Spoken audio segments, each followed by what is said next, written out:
Could have like a little bit of coffee, but not too much, right? And then I flip the bottle and I see 3 little cup. What does that even mean? And then like, so I just flip it back and I pretend I don't know German.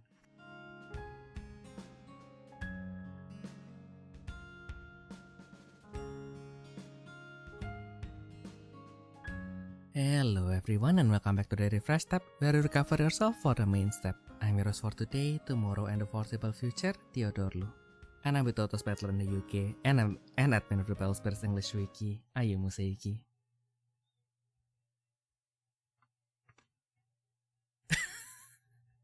Oh Wow. no. Yeah. You know what, I was like just listening to a trash test, like an old trash test episode before this, and they were talking about like how long would it be like acceptable in certain cultures for you to be like silent in a conversation. Mm-hmm.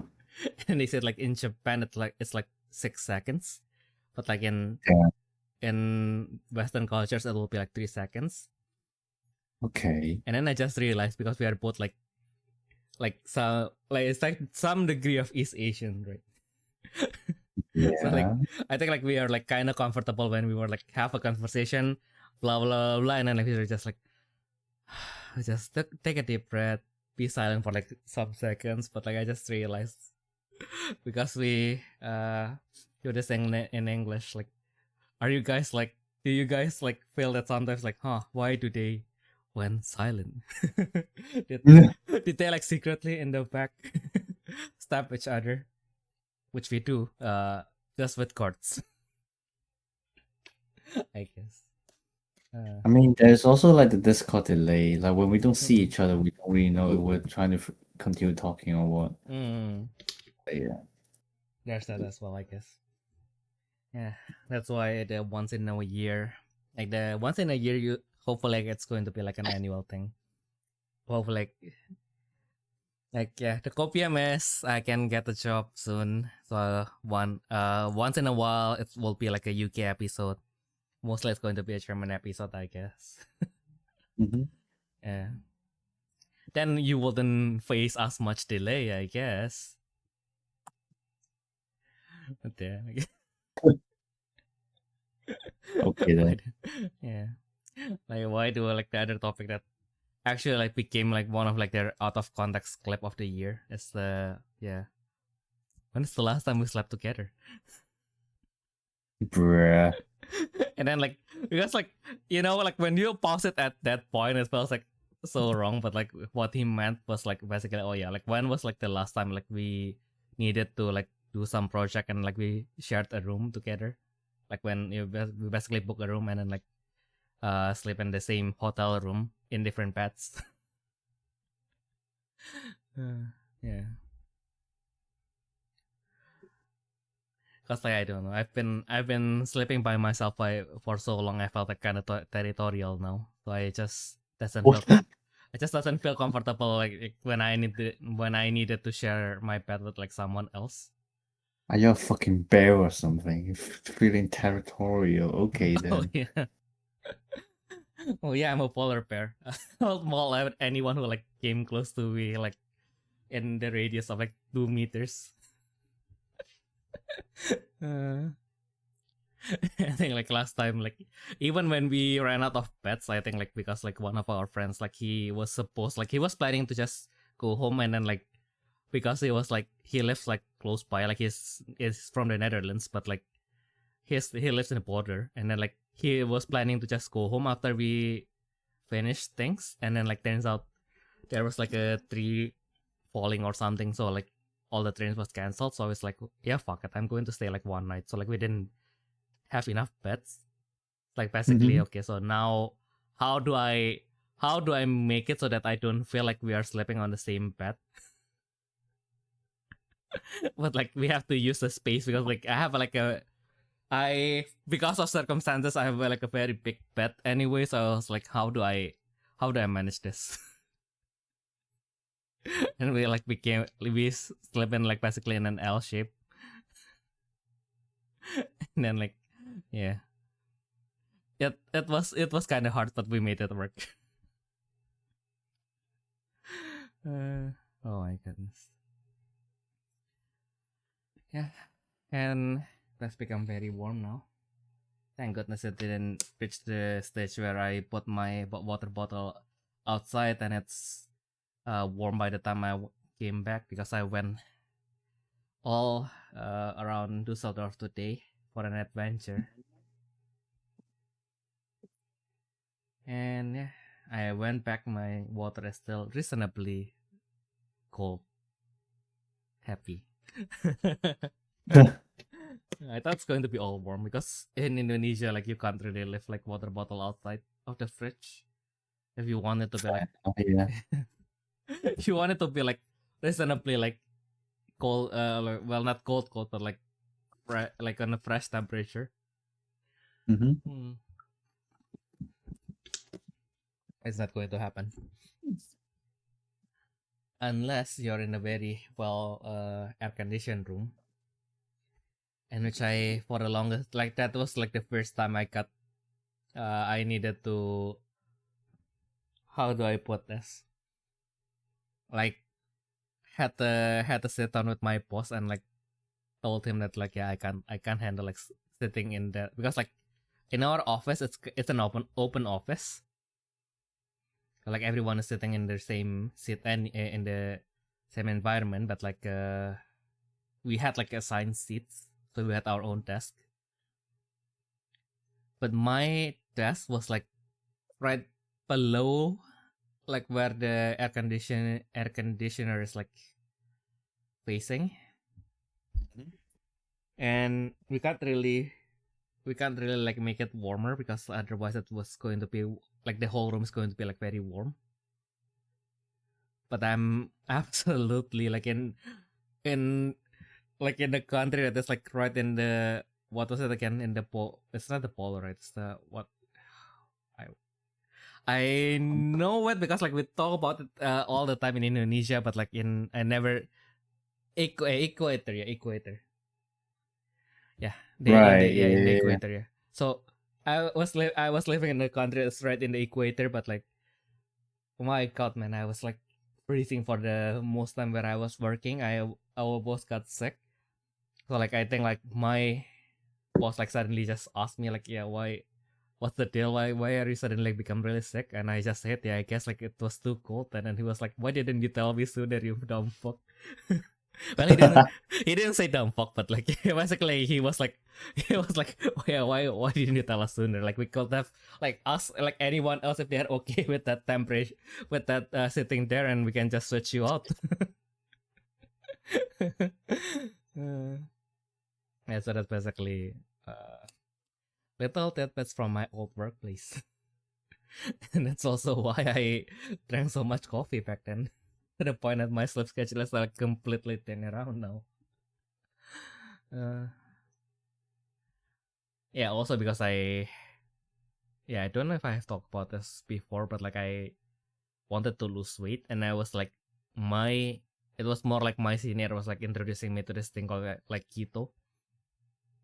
But we both like didn't really dwell too deep into it, so we just got like the basic definition, and then we just like applied our own interpretation to it, and which like basically you just eat what you eat, double the protein, minus the rice. So like, by the end of it, I lose like 10 kilograms, I think. So I went from like 95 to 85. Nice. And then, yeah, but my wallet was like crying. Of course, by the end of that, because like, let's say I wanted to eat fried chicken, right? I can still eat fried chicken, because like the principle of keto is like you deprive yourself of carbohydrate so that your body will like, or at least like how we understand it was like, yeah, you deprive yourself of carbohydrate so that your body will start to use your fat reserves.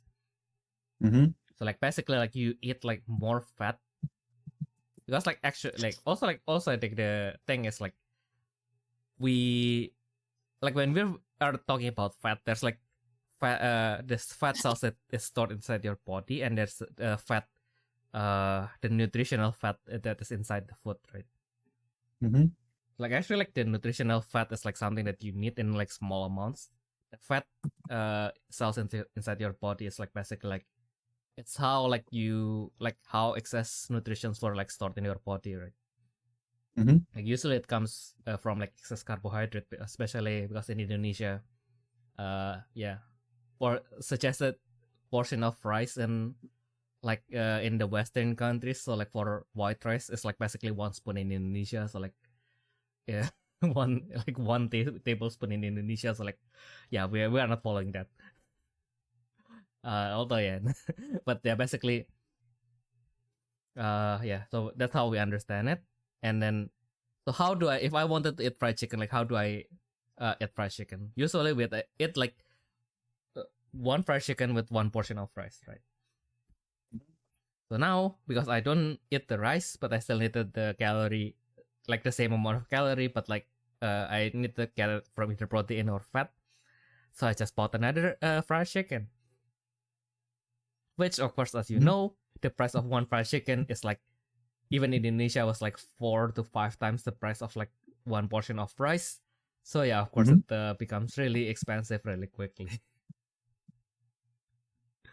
Also because like at night, the easiest dinner to get in Indonesia is like, it's kind of like a, well, not really a meme, but more kind of like a, like I guess like the easier, like the low hanging fruit is when we are talking about Indonesian food is always like nasi goreng, mie goreng, and stuff, right? Like basically the fried carbs stuff, like the stir fried carbs. But yeah, actually, like if you live in the big cities at night, like that is like usually like the most available, the most accessible. Like everyone is selling it because everyone loves it. So like everyone is selling it because yeah. So like understandably, right? So yeah, that's basically. So now with that out of so that was not my option. So like how do I do it? Like I think I ended up just going to the supermarket and bought like 2 portions of salad.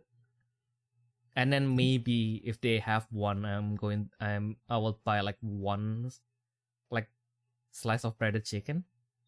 But it's also like, yeah, I mean like at night in general, I don't know why, but like when I was in Jakarta, when I was working in Jakarta in 2015, like when it turns into night, like everything just went like 1.5 times like more expensive, unless you want to go to the, unless you want to go to like the, well, quote unquote fast food, like the mixed rice stall, in which like you don't know like when do they last like cook the rice anyway, that stuff anyway. So like yeah, and then like usually it's kind of like a lunch food. So like I don't know why, but like in the end I kind of like made the distinction. Like yeah, I mean like there are stuff that you can only get in during the dinner. So like why not get those like during dinner? Because like yeah, I can eat this and maybe save some money, but like that's the lunch stuff. I can't get them tomorrow for lunch. Like I don't need to eat them now. Yeah, so no, I made that distinction, but I basically like at night I will usually get like the fried, well, like the Indonesian fried chicken, which is not breaded, which is arguably still not healthy, but like relatively speaking, compared to like the breaded, like you do lose the breading, so there's slightly more better, I guess. But yeah, yeah, so either that or like the fried rice, right? Yeah, so now we can get the fried rice out of the window. I just got the salad, and yeah, which is even more like 20% more expensive, I think. So I was like, damn. Yeah, I guess like I need to work with this. But like I think like after 3 months, I think like also like with changing your diet, the first 1 month, like you can lose like 10 kilograms like really quickly. But after that, it's kind of like, yeah, that's basically where the game actually starts. So like that's basically until that is like the tutorial level. You will you won't lose like 10 kilograms like really quickly. But after that, it's going to be like really gradual. Maybe after 3 months, you are going to lose like half a kilo. So it's okay. Like now I started to plateau. I like running out of money. I started not to enjoy this because like I basically bought like quote unquote like sloppier foods for like way more expensive. So I was like, okay, so like how do I revert this? So how do I enjoy food again, but not gain that much weight? So after that, I just okay, fine. I don't think I can continue this, but I will okay, fine. I will just be a little bit more mindful about like how I eat. And I think like I think like when I moved to Germany, it kind of went out of window again. But I think like thanks to that, I never really went above like 92. I think now I'm like 88. I guess I'm still kind of fine to lose more. Yeah, 88 is fine. Yeah, I guess like I think like in my last like medical checkup, like they said, yeah, everything looks fine. I mean, like you're overweight, you need to work on that. But like overall speaking, like yeah, I guess you're fine. You just need to be a little bit more mindful about your diet, and you should be fine. Okay, guess so. But yeah, basically, why I went all that detour about my old diet just because I wanted to say like that's also why I came to drink like really like the sweet drinks really sparingly, just because I read so like because you cannot like drink sugar, right? So like but like everything in Indonesia that is branded and shipped as like tons of sugar, so that people who buy them feels like, oh, I'm getting something that is better and something that is the of like perceived as like the higher quality, like the imported stuff. Like there's this brand of tea called Poca. I don't know if you have them in Hong Kong, but like I think it's yeah, it's a Southeast Asian brand, I think. Don't know. I think like Poca is kinda Southeast Asian. I think it's either Thai or Vietnamese brand.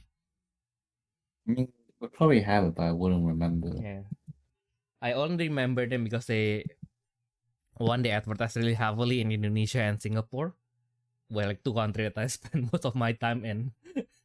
Yeah, so I was like, okay, like Poca is like, okay, so let's say like Poca is like 8,000 per bottle, right?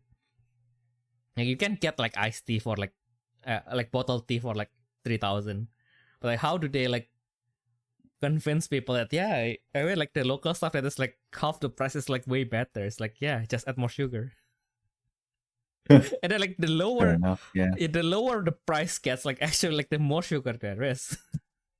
And if the one thing that I did not understand after I moved to Europe is like, why are people so obsessed with like flavoring their tea? Because like for the most part in Southeast Asia, I think we are so Southeast Asia at least, we are so used to the idea of like when you want to drink iced tea, you just drink like straight cold down version of like the hot tea, right? So like yeah, just straight ice oolong or ice jasmine tea.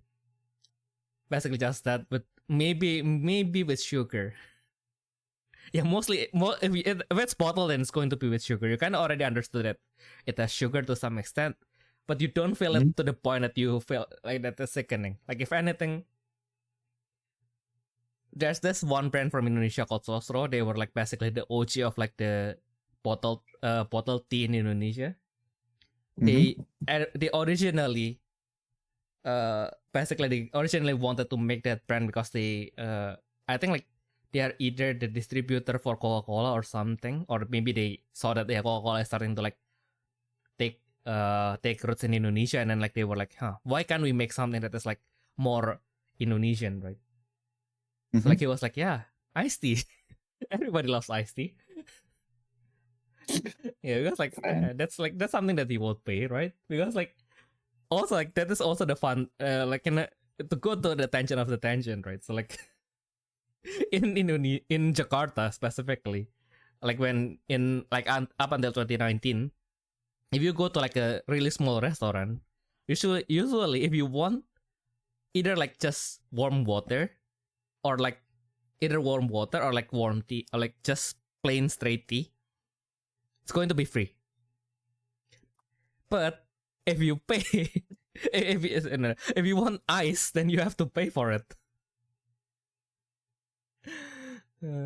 Which is like kind of fair, because like they kind of have to especially like keep the ice for you, I guess.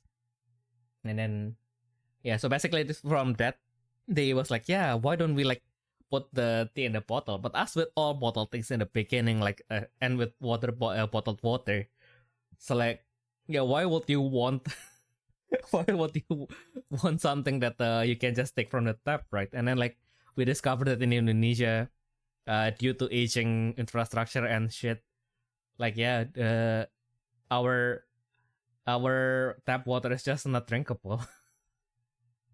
Oh wow. And then like okay, so like basically that's how like all the bottled water becomes so fucking crazy in Indonesia. And yeah, one of the biggest brand in Indonesia was like one of the OG brand was like bought by the non-Indian. Yeah, so now they kind of suck. But yeah, it used to be like the OG, so I was like, ooh, yeah. When you say water, it's going to be Aqua, which is like the brand of like the OG brand of like the water, bottled water in Indonesia. So yeah, from there like they made a bottle sosro, which is also like one of the most internationally known, especially if you're in the Netherlands, for obvious reasons. Yeah, it's as if we have a very very very close friendship with the Netherlands. They had a study tour in Indonesia for 350 years, and yeah, that's how if you go to the Netherlands, they have like lots of Indonesian stuff. Yeah. So it's when I was like working in that Indonesian restaurant, like usually like I would have like people like once every 3 months they're going to ask me like, yeah, do you have like that bottle sosro? I was like, nah, mate. We are not importing that shit like specifically, because like also like I remember like every time the only thing where I like Thai bottle sosro was like a very commercially successful brand, to the point that I think they own either McDonald's or KFC now in Indonesia. It's like basically they're the they're basically like the head franchise, well, not the head franchise owner, but like basically they're the one that manages the franchise for Indonesia basically. Like that's why in McDonald's, I think it's in McDonald's. So basically they serve Coca-Cola, Fanta, Sprite, and then their brand of like the fruit iced tea, which is called fruity. Okay. Which is called fruity. Oh, right, fruity. Yeah. I heard that before. Yeah. Oh, interesting. But I didn't know that fruity actually like went international. But basically, fruity is so basically they have like those and then fruity because basically they had the franchise for Indonesia. So which is another interesting thing. But if you drink like the original teh botol sosro, it's going to be like really sweet in the beginning, but like from the back it's going to be like just pure tea. So I don't know if I needed to shake it well before drinking, and I just drink like all the sugary parts, which also doesn't make, well, maybe it makes sense because I drink them with straw.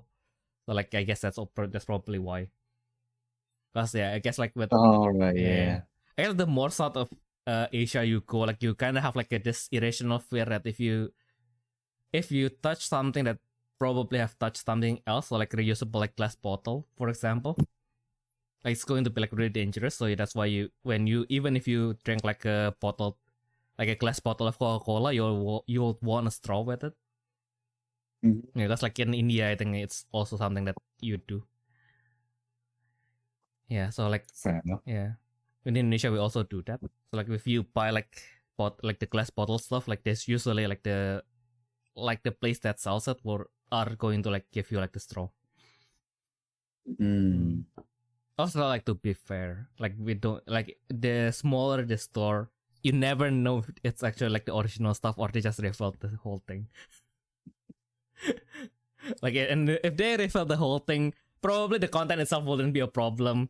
But who knows how they clean this shit, the bottle outright. So that's also another layer of problem, I guess.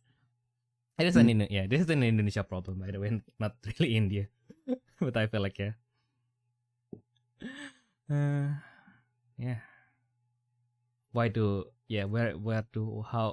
how do we start this, and how do we bring this back to card games? The hit that made me spin about diets and like hygiene standard of Indonesia, and like also the commercial success of like bottled tea, and how now I kind of have to also resolve the fact that I don't know why I really like fruit tea, but like when I went here and I am forced to choose like, okay, so you have to have like either peach or lemon or I don't know what berry is this or watermelon inside your tea. I felt like disgusted. Like why can't I have just like straight tea? And then I say that that reminds me of my first time going to Japan. I went to the vending machine and I bought a tea and then like it says straight tea and I don't know why, but that kind of tickles me. Why is it straight tea? And then I discovered that in some drinks, straight means like it's just the drink, like the main component itself. So like basically like I think it's supposed to be from alcohol or something. So like basically if you straight whiskey is just the whiskey itself without anything else. Okay. Yeah. So like straight tea basically just the tea. Although it has sugar. So I think that also compromises their branding. I don't know. Is sweetener considered an ingredient? I would argue so, and it will compromise their that branding. But basically I just wanted the option. Because I think like India, and I just realized why is it that even though we are like geographically pretty close to the UK, we don't have milk tea. I just realized that's probably why. We technically don't have milk tea as well. Oh yeah. Unless you mean like boba tea. No. I mean like just the. I mean milk tea as in just tea with milk. So like, I mean like you guys do drink tea with milk, right? But it's just like the pre-packaged ones. Because Poca has that, and I kind of like it. Fair enough, yeah. It's just like, yeah, I guess like, yeah, basically I'm just trying to, basically anything that I do when I am drinking like prepackaged stuff, I just wanted to replicate what Poca has offered us drinks. Basically just pure green tea. Pure green tea. Poca is a good brand, yeah. Exactly. Yeah, I think like my best bet here is to go to like the Asian supermarket and get like the Japanese stuff, which is like 3 times more expensive. Yeah.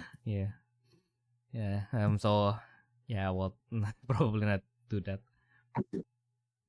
Yeah, the closest approximation that I could get is basically just brew a hot tea and then like mix them with half and half with Mueller, with a vanilla flavor Mueller.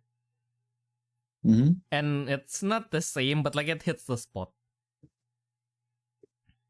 So I guess that's how I'm going to do it now. But like, yeah, I just realized myself like, why is there like no prepackaged milk tea? And that's probably why like the boba is still like can be popular. Although, like whenever it's not an Asian, it's not an Asian area. Like usually the boba is like. Yeah, it's the sugar slop boba. Yeah. So I was like, I know that not everybody enjoy tea, but like, why? This is just flavor. This is just flavoring water and then like juice that is like encased in gelatin.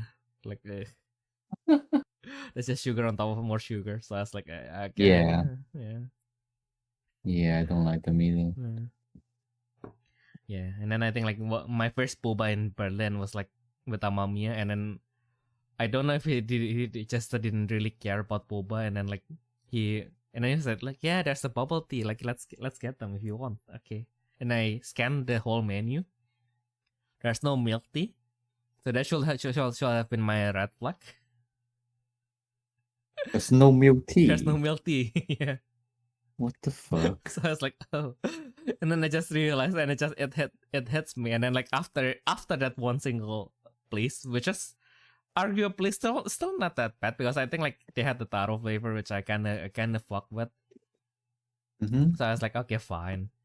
And yeah, basically, after that somehow like it just becomes more visible whenever there's like someone who is not from China like opening like a boba shop, and then it's mainly just the boba, like the sugar slop boba. Oh god. Yeah, it's like, oh, it's like if their name is like Miss Bubble Tea, I was like, yeah, definitely not me. It needs an Asian name. Yeah. Although arguably like some of like the proper stuff, their names are like nothing Asian, like Teammate, Diagon Alley, like the alley. So I was like, yeah, it's like, I guess like you can argue that it is English, but like it's a very East Asian interpretation of English. Just like I don't know why. I don't think you will just like find like people like selling tea with the name like the alley. And it's just like, it's just traditional British tea. You can have like afternoon tea here. It has the best scones in town, and it's like, yeah. I think like the owner must be Chinese, mate. You can't convince me otherwise. I kind of want scones now. Oh yeah, kind of sounds hard though. I kind of just want jam now. I can't really keep jam in my house now. I can go bad in like 3 seconds. Yeah. So yeah, I think I finally let out all the tensions out of my head. So let's go back into reality, to our reality, and see how the decks are performing the last week. Well, of course, Eternal, we basically have like 2 weeks of it, the new set. I think, of course, as we know, Light Contract is the one that gained the most traction. Yeah, I see that the what was it again? I never remembered what this Amon's contract is. And then Liber.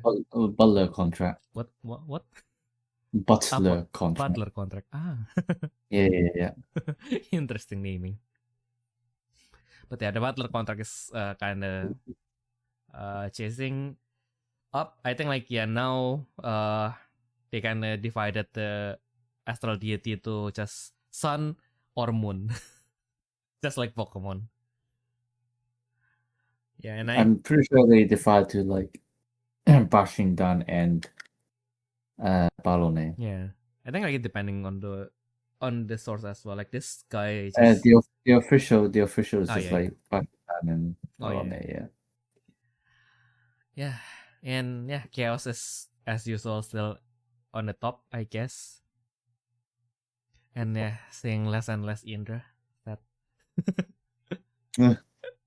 Hey, at least I still won in like top 64 or something. I think like it's still good, but like it's just that now at this point, like because it didn't get anything on the factor that helps it to kind of like navigate the meta. So like I guess like the thing is like you kind of, if you are like in the meta, you kind of already know how to deal with Indra. And yeah, I guess like also like everything is. So like now the problem with Indra is like they can be really quick, but the ceiling is not that high. Like they are still like a deck where you have to like gather like 10 different stuff for it to be like explosive. Or like if you just wanted, if you have like 2 hands, not going to happen. And that's basically like how I was playing with in the last tournament yesterday. So I was playing with Enoch and he was playing Rave. So yeah, I mean like he was like also like, oh yeah, how am I going to win this? And then I was like, I think like I lost mostly because one is like if I wanted to blame the weather, it's actually like kind of hot. I mean, like the whole tournament, I was like, whenever I needed to think of something, I was like, oh my god, even thinking is just a struggle. I am literally just like flipping cards on the table. Why is this so exhausting? And then, but yeah, also like I was like, like I've been like, that was my first time playing Indra in the tournament, by the way, round 2, because like we play with dual deck, so basically if you win with a deck, then you have to switch. But if you lose, you don't have to switch because you have to win with both decks. That's the kind of the concept of my tournaments. But yeah, so like on the first round, I kind of like, because my second deck was Penton, Pen Contract, which probably if I modify it, that's going to be manageable. But like because I was like made it on like a last second decision to use it. I did not adjust it like at all, so I feel like yeah, it's probably going to be impossible. My first round was against Dionysus and Ometeotl, so yeah, not going to happen. The second round, I think against the Reva, I kind of got lucky. So I think on turn 2 or turn 3, I was able to like it. Miraculously, I just drew everything and then like okay, prep, and then like yeah, Enoch just died. And then okay, fine, it's game 3 now. I finally used my Indra for the first time. I shuffle. And then I shuffle, and then I put it down, drew, and then I basically have no cost in my hand, so like there's nothing to, well, only the manifest one, so I didn't have anything to continue my stuff.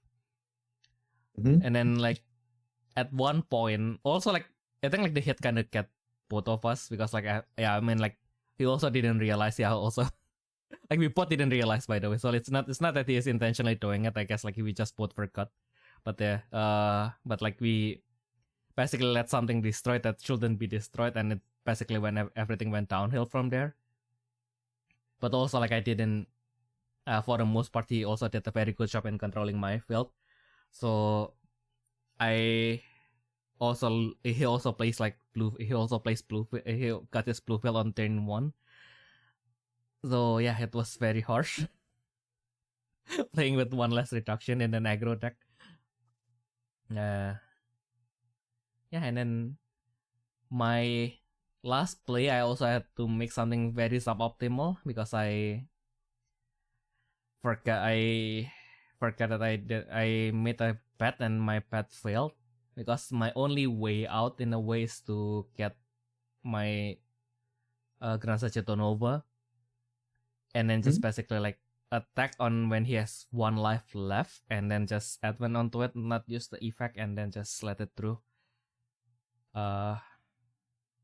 Or just add one it on top of like a refresh period, and then like just not use the effect, attack, use the stun, and then like win the game. I guess, but like but then I did not use my soul core to pay because I had like 1 more draw, and I was like kind of hoping that I can draw something that can manifest. Of course I didn't. It's not there's no way like the world's going to be that sweet, isn't it? Yeah, so it became a disaster. Big goof. The low is like really, really low, but the high is like also like I think like against Amamiya, I started with 2 Indra, and it was the best feeling ever. So I think I went first. I sat on 2 Indra, so like that's already like really good. And then like he passed, and then like he set up a little bit, so he can basically like only play like 1 defensive or something. Like he has Blizzard Wall in his trash, I think. So I already counted that. And like I think like I put like 2 damage in, and then he used the Blizzard Wall, and he was like, huh, you can only shoot me once, right? So yeah, after that basically after he said that, and I was like, yeah, this is a challenge, isn't it? So I just drew my whole deck. So anyway, I just started to draw my whole deck, and then like I draw my red zone, and then just played the red zone, and then like and then it was like, oh, you can do that. Yes, I indeed can.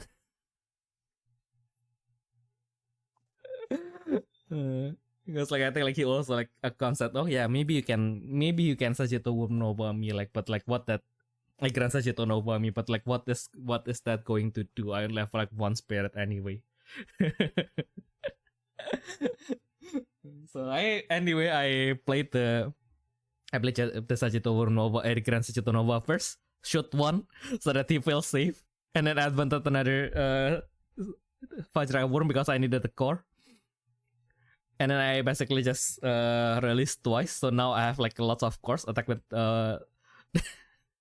and then with my Vajra Worm attacking, flop, drops the red card. Yeah, that was fun. But the part where I was like, I have like 2 cards in hand, and then like against Enoch, I was like, yeah, there's no way I'm going to win. There's like, my trash is locked. I have 3 lives against Raver. How am I going? My only hand, I think, is a Grand Sagito Nova. So I was like, yeah, what is the one?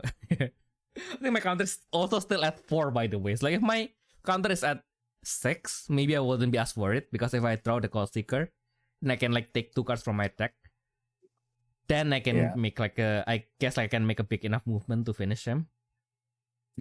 But like because my counter is still at 4, even if I do that, I can only take 1 card, so I don't think it's going to change a lot. But yeah, so I guess like one of the things is like one of the pro players, Surah, he made a tier list of like the decks that do well in the tournaments recently. So of course Chaos Baron is like tier S. Yeah. Tier is somewhere along the line of like Light Contract, Nyx. I think maybe I should just pull it up. Wait, where is it? Why didn't I not think to pull it up earlier? Also, now the pain is my keyboard. I think I ran out of battery. My keyboard ran out of battery, and for some reason I opened my cabinet, and for some reason I have I have tons of AA battery, but I have 0 AAA battery, which is pain. Yeah, so this is tier list. So A is Crimson Contract. Crimson Contract. He said that is basically something that doesn't really have a bad matchup. Next, because of course, Rush B. Yeah, Rush win. B. Exactly. So basically, Rush B decks. So Crimson Contract, Nyx, which is now can play like really quickly as well, and then also because Light Contract is becoming pretty major, which kind of like would Corpus like regardless. Chaos also Corpus regardless. So like a lot of the deck that is in the meta kind of like Corpus a lot. So like that's why like Mudfoot can kind of fans a little bit more. Yeah, basically also because it takes core from your Nyx, which makes things a little way easier for you. And then there's Yamato Takeru. I guess like it's also like just Yamato Takeru in general, like the card itself. I guess now you have the Yamato Takeru Castle Golem. I guess like you can still play Yamato Takeru normally, but I guess like the A is probably for the Castle Golem variant for now. And then I think that means the Castle Golem, not like proper Takeru. Yeah. And then B is done for him. He thinks that I guess like the head kind of like make it a little bit more unstable compared to Barone by a lot, which is ironic because Barone is like the gacha deck. Yeah. But like, well, it's fake gacha, let's be honest. Yeah, true.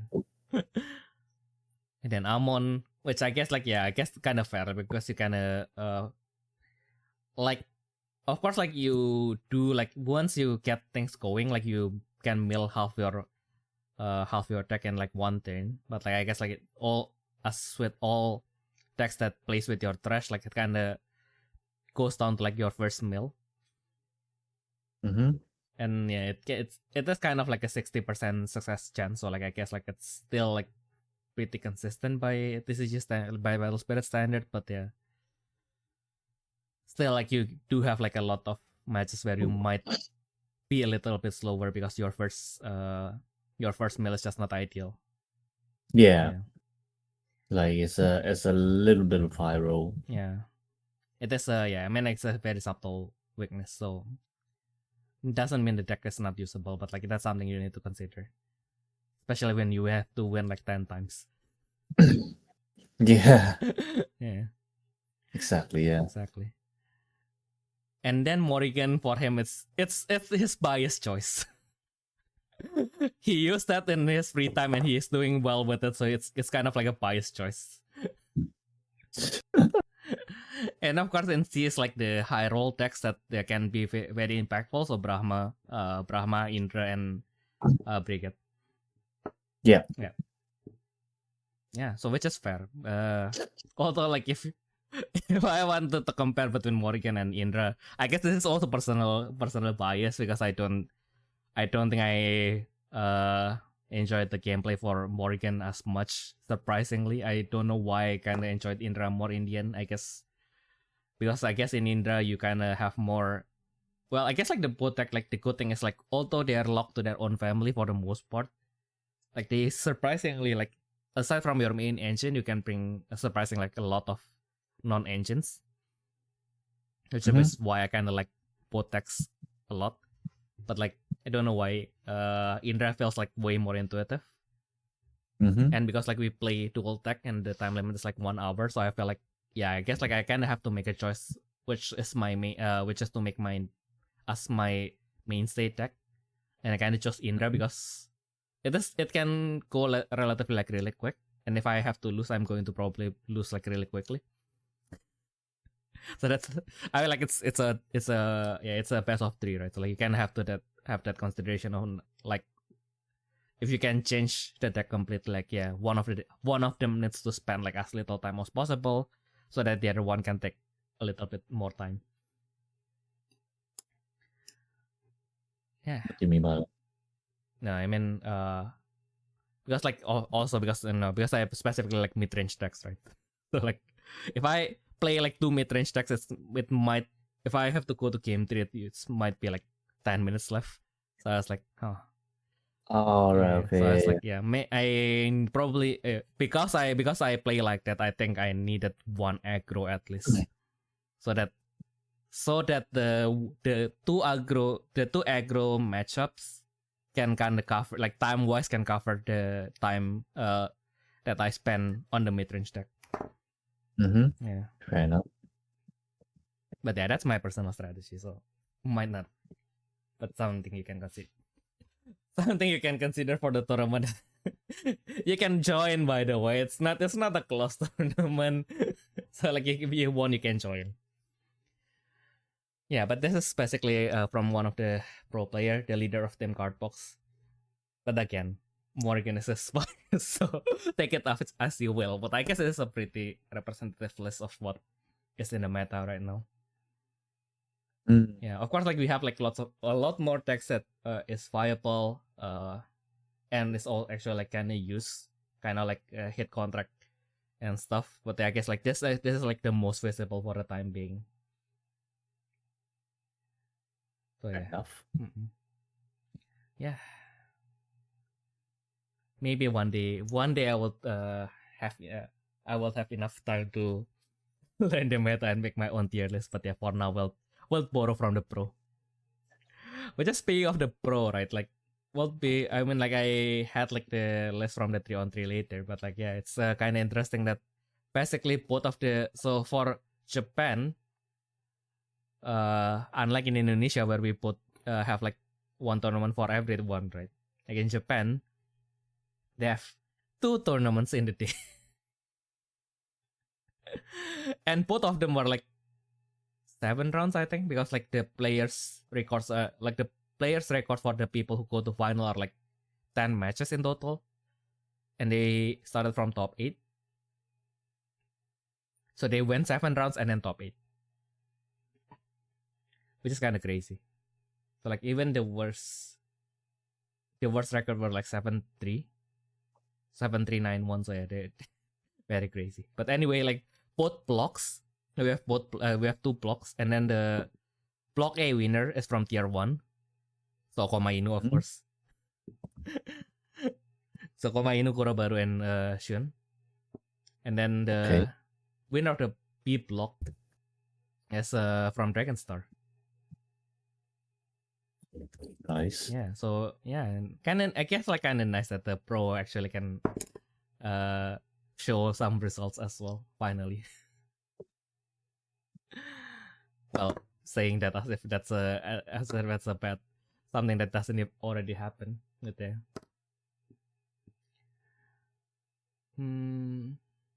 But where was I with that? But yeah, I guess it's just nice. I mean, like, I guess when we had the Battle Coliseum, I think we already talked about like how Chwilans, one of like the former Duel Masters pro, like when he was invited to the Battle Coliseum, he made like one whole block, and basically one of his final conclusion is that I guess like I mean like he said that I personally cannot like invest that much time for Battle Spirits, but I also feel that one of the things that the Battle Spirits community needs in general is that you need kind of like a quote-unquote hero figure, right? So like interesting. Well, not really a hero figure, but like basically if you have a content creator, you have to have people who are good at content creating. It's not just true. Oh, I see what you mean. Yeah. And then if you have a pro player, you have to have people who are like, if you want to have like a pro environment, you have to also have like people who are like, well, not really revered, but like some people can be a fan of, right? So like they can. So I guess that's also why like it's also important that we have more community tournaments. So like then and also for the pro players to kind of like show more of their activity. Because like I guess like when you want to be a fan of a pro player, you kind of have to be able to kind of like know their track record, right? Like why do you show you care? Like how much this people is like competing and like how good of their track record and stuff, right? Now I think like with especially Komainu is like really is the one of the I feel like is the best at making these things public. But we kind of need more. So please. Yeah, no, we definitely do need more. Yeah, we need to do it more. And I guess like with the content creator, not to not to say that the people is not doing good enough, but I guess like also like these people are really good at making Battle Spirits contents. Yeah. But also like not just in general as a YouTuber, then there's still a lot that needs to be improved. That need to be able to draw people who don't play Battle Spirits into Battle Spirits, basically. True. Yeah.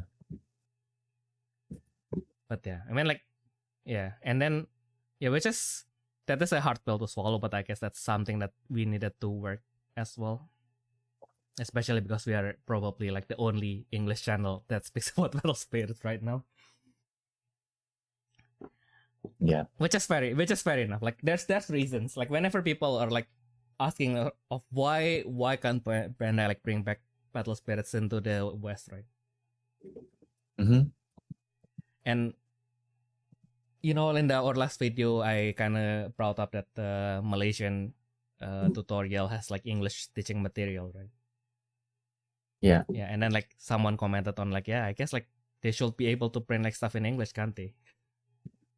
But it's not that easy. Yeah, but like I mean like why that's also like a little bit of my frustration in a way, right? So like why do they have this stuff in Malaysia in English? I mean the answer is simple, isn't it? It's because people buy the cards in Malaysia. But yeah, that's true. Yeah. That is the cold hard truth that sometimes maybe we just don't want to understand. Although you can argue that people do buy Saga, but Yeah, I don't know. So it's like not enough for Bandai to think about it again. Yeah, and I guess with the battle spirit in like overseas, like they kind of like don't really see that as a main market anyway. Like yeah, it can be a little bit slow, but it's not like they are the one making the effort anyway for the most part. So I feel like this is a positive movement, but like I guess like we kind of needed to kind of like be more how do I put this, like reevaluate like how we see our connection with the corporation. It's sometimes just that cold. Do we give them money? Yeah. Yeah. But yeah, it is what it is. But also, I mean, like for the bright side is, if you want to play Battle Spirits, you don't really need to wait for them. Ayumu and his team is always working their hardest to make it a little bit more accessible for us, for all of us. So like, yeah, you can always.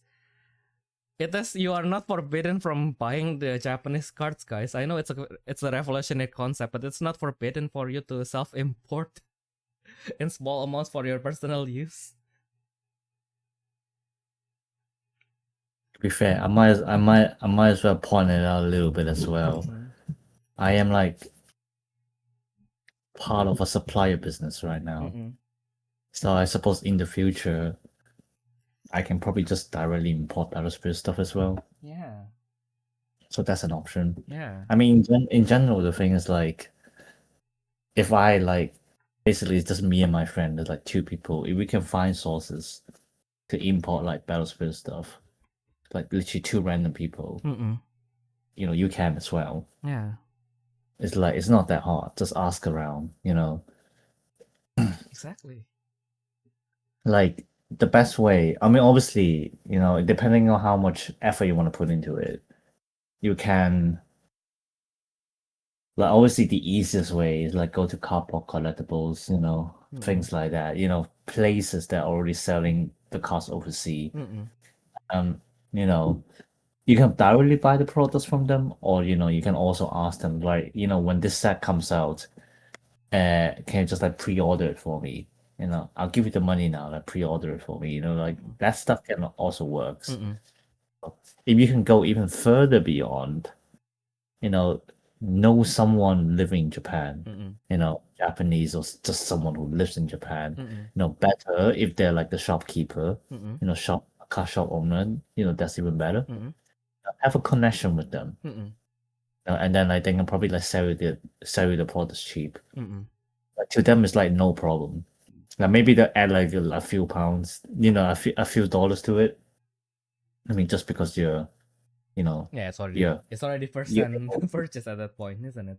yeah. But like at the end, like if you manage to like bargain it, you know, because like at the end, like the most expensive part is actually shipping. It's not even like the cards themselves. And then depending on where you're living, you know, there's obviously the import tax and anything like that. Oh yeah. Like, if you can ask, like, obviously, if you make connections with these people, you can always tell them, like, oh, can you, like, put it as a gift and stuff like that, you know, and then, like, you can probably avoid some kind of taxes. I'm not encouraging legal activities, just so you know. Yeah, this is not legal advice, by the way.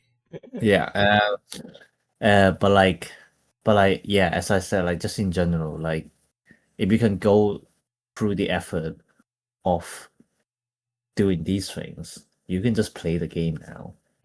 If you really don't want to pay for it, you know, as Theo mentioned, we're already making proxies.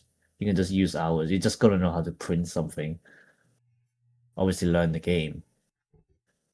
But yeah, it really, at the end, it depends on how much you love the game.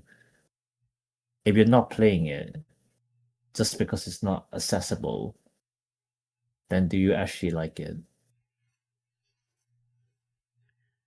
Damn. that's a deep question that I actually wasn't ready to answer as well. It's like, let's define love. Nah, just kidding. Let's not get too deep into that. Like we were talking about the beta. What the fuck? The hit is like actually like making this accelerated our thinking to like 2 a.m. territory. God damn it. We Oh start, well, I mean, well, you're listening to us right now. You probably do like it anyway, isn't it? exactly. Am I right? Am I right? True. I can't really say no to that. It's not like my brains are always operating at like 2 a.m. mode anyway during the podcast. That's like, yeah, I guess like, I mean like, it's also like always like, yeah, we're like, in the case in the end, it depends on like the people, right? Because like personally for me, like, yeah, I mean like, I may be biased because I've been like importing it myself and I've been, well, I wouldn't say I'm a big spender, right? So like, sometimes I do just buy like exactly what I needed and maybe it wouldn't cost that much. But yeah, I mean like, but like the just because sometimes I do spend like less money, but like yeah, importing stuff like it's never it's never a straightforward process. Sometimes it can with EMS it can take an upward from like 7 business days to 14 business days. Sometimes like you don't know like when the stuff are going to come. Sometimes you got surprised by the German post because like they say that it's going to come tomorrow, like the day after, but they came tomorrow and then you did not have the cash to pay for the taxations and everything. And now it's becoming even more amplified because Germany has like a fixed fee basically. It's basically like kind of like an entry fee for the product to enter Germany. Mm. So yeah.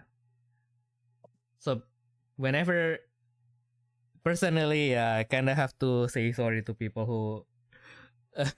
who commented wanting the English release and waiting for the English release. Yeah, I mean I can sympathize as well because I do enjoy Saga, but like on the other hand, yeah, again the game is always available to you. It just because like the English release has stopped doesn't mean the game is suddenly like disappear from your life. Again, like I mean like personally because I spend money on it, I won't really encourage you to play like proxy like completely, but I guess like if that's the only way available to you, yeah, go for it. Yeah. Make the effort. Cut the cards. Cut the Yeah. papers yourself, at least. Exactly. Yeah. You know, having one more fan, even you're not exactly spending money, is still better than none. Yeah. Exactly. And I mean, also like yeah, maybe I do put too much effort sometimes. Like, why do you learn a whole language just to play one single card game, right? Yeah, but like learning, well, I mean, the learning the language is different though. You can learn the language for a lot of other purposes. Also, I learn Japanese because I played Vanguard. But when it comes to learning the language, don't think of it as like an effort to play Battle Spirits. Just think of it as a bonus. Yeah. You know, when you understand Japanese, there are like a lot more things you can have access to as well. Yeah. Exactly. Aside from the fact that now that from that coffee debacle where I wish I didn't know German.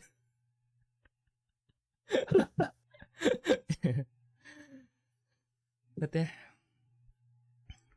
Anyway, speaking of development, now that we finally turn off the 2 a.m. brain mode.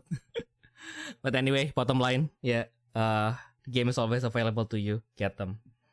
If you want the physical cards, go to Amazon, go to Cardboard Collectible. Buy some cards. If you want the stuff in English, use the proxy from the English wiki. If you want to play hybrid, so you wanted to play with the original cards, but you need the English translation, again, the wiki is available to you. That's basically how I ended up being able to play in Japanese. Is basically, I just read the card. I remember how to read hiragana because mostly when for games that are meant for a younger audience, like Battle Spirits and Vanguard. Vanguard used to be like that. So whenever they have a kanji, they have like the hiragana on top. It's like, it's not that you can read everything like instantly, but like it's a good starting point for you to kind of like, okay, so like now, when you kind of have a starting point to kind of like have something that you can read, you can compare, and then you can compare it to the stuff that you read in the wiki, and then eventually you start to see, okay, so like this kind of means this, so like this one should mean this one for the most part. So like again, when you are not still not confident, always confirm with the wiki, but eventually you can kind of like make sense of like what a certain sentence will mean. Especially if you are playing standard, most of them is just going to be like PP plus 2000 when you attack. So like, yeah, don't worry too much. Don't worry too much about like, oh, there's so much symbol that I don't recognize. Okay. I made it sound like it's not an intimidating thing. It's an intimidating thing. That's why I cannot read Chinese like at all. But yeah, so I can kind of sympathize with that. But yeah, I will like it sounds like a big hurdle, but it is manageable. That's basically the bottom line. So like, yeah, I mean like, again, if you don't want to go through all that hurdle, just read the English wiki. You can also use the English proxy. That's totally fine. Yeah. I guess I find okay. Yeah. Anyway, do as always. Yeah. Otherwise, you can also watch our match videos, and maybe it kind of would make sense when we make more in the near future, hopefully. Now, so to standard. So the main development in standard, although again, this is like the 3-on-3 season, so like most of the results are going to be for eternal format, like the standards being a little bit slow because like everyone's attention is on eternal right now. But we have the first weekend after the release of the Kamen Rider collaboration, and yeah, it is actually pretty interesting turnout. Although like again, we do have like a very small sample size, but yeah, I guess like X8 is starting to show some traction, and Babianaros in shamanism is also like making some show. Yeah, to be fair, in fact, it only has 16 samples. Yep. So it's like, yeah, it's not really a good reference for this week. And like, what's even funnier is like, somehow, because I'm in the same group chat with like the person who made the chart. Somehow they didn't realize that you can search for winning lists on Twitter by by entering the tag and then the term for winning. I don't know why they didn't know that, but I mean, you can. Yeah, so yeah, like after today, charts should get better as well. Yay. Yeah. Yeah. That is a good thing to hear. And yeah, expecting for more Kamen Rider to show up in the next weeks. Especially, I guess like also like the other thing that we need to consider is that we do have like the 3-on-3 championship qualifier last weekend as well. So I guess that's going to damage the participation for standard. But, yeah, like a lot of people will be practicing for 3-on-3 Eternal, yeah. For Eternal. Yeah, after this is going to be the standard championship season, so things are going to change. Hopefully. But yeah, where were we? Oh yeah, and then during the championship we got 2 rivals of extra, which now made me realize that now that we don't have the Kamen Rider rivals anymore. So far we get like 1 rival per day. Yeah, it's just feels weird. It's a normal amount, but it feels like, we are getting less. But I guess like as we go into July, we are going to probably start seeing the diva, or maybe not because August we don't have any release. So we'll have to see like how they are going to fill in the month of August. I mean, like the month of August, they're going to reveal the diva set for sure. Yeah, I guess only the July is going to be a little bit slower on the news side because we don't have any releases on August. But yeah, this crocodile. Pterosaur coming to yellow. Crocodile. That's a dinosaur. Yeah, that's a dinosaur. Yeah. Kanoto. Yeah. So yeah, basically, when you summon this, if during this turn you use any yellow magic, you treat as all the reduction symbol has been fulfilled. So you can summon this card at 2 costs, which is pretty interesting. The PP is for a 7 cost, the PP is kind of low, but yeah, again, you can summon it at 2 costs by maybe using something else, something cheap like Lifelink or Fire Pillar. And then, well, while it is attacking, if the attack of this spirit reduces the opposing life, you can salvage 1 Topaz magic to your hand. So good. Yeah. Yeah, I guess like the name of the game is Skit here because like I feel like that's probably like probably on your turn 2 after you set up. You can we need to say like if they are going to add any other cheap stuff. But then otherwise it kinda, but I mean like if you play it on a later game, I guess there's also the argument that you can just use Macerate, use something like Thunder Shatter, and then just pick up the Thunder Shatter. And then basically when it attacks, it doesn't guarantee you, but like it kinda gives your opponent the threat that okay, so if you let this through, you're going to I'm going to get my Thunder Shatter back. And then my Macerate Spirit can basically like attack again after that. But if you don't let this through, also you probably have to answer the magic that is in my hand. And anyway, I spent 3 cores for this guy, so like 2 cores for this guy, so I don't feel any guilt for losing it anyway. Yeah. But yeah, let's hear your argument. Sell me on this guy. Because I'm only 100 pins now. I mean, it is the way you have to think about it is it has a very high reduction cost. So it's like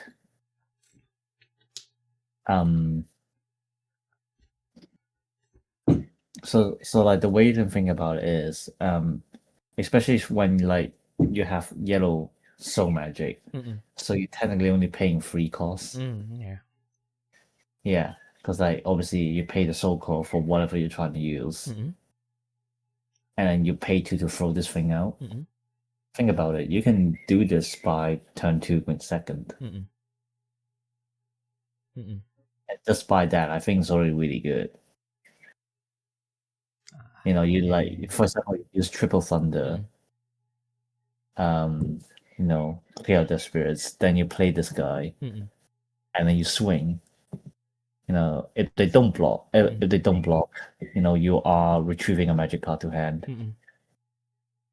So it's like, if they do block, then it's just like a pseudo clash. And at 7k by turn 2 or turn 3, I think it's like it's a number as well. Yeah.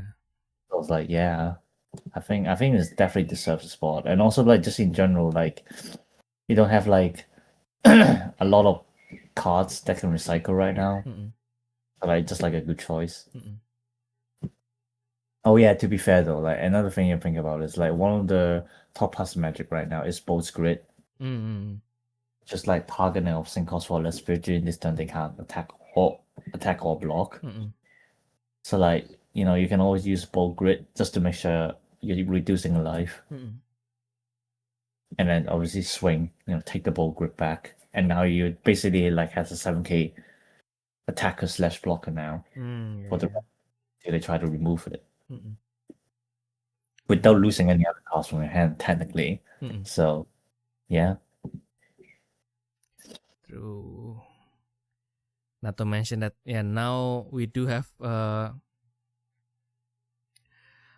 portal hacking as well. Yeah, exactly. Yeah.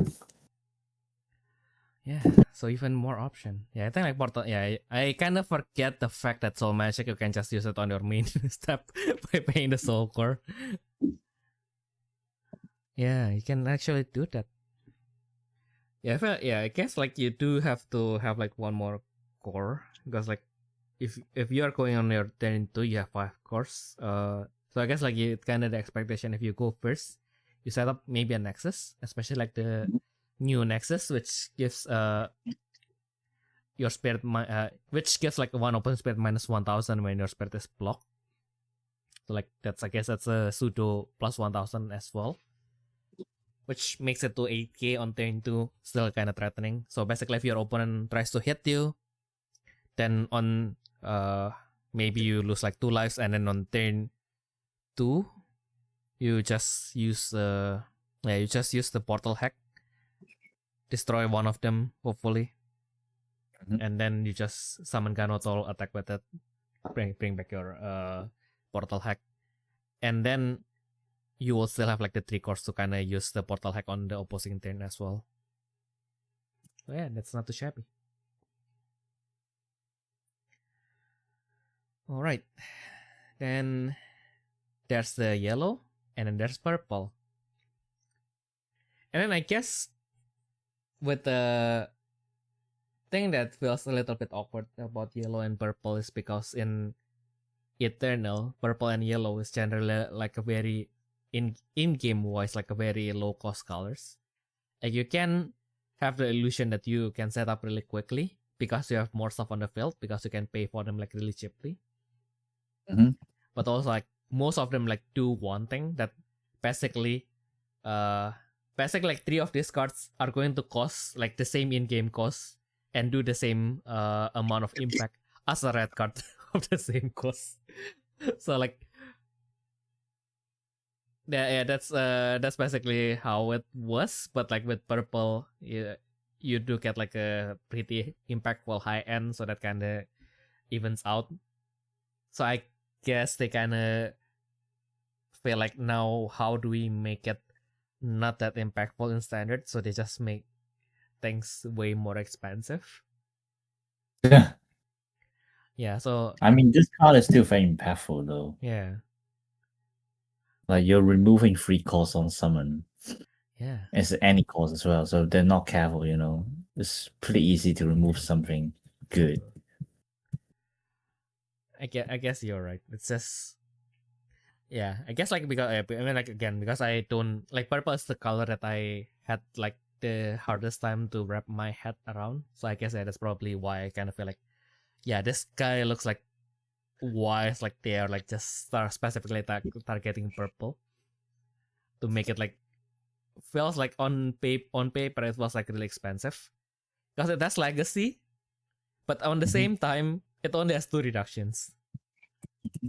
So all in all, you still have to pay for. But I guess like it is kind of like a main step 2 thing. So you basically start to attack pretty aggressively, and then you on main step 2 you use the course to summon Ocello, and then destroy one of your spirit that's already done attacking, and especially your spirit that has when destroyed effects.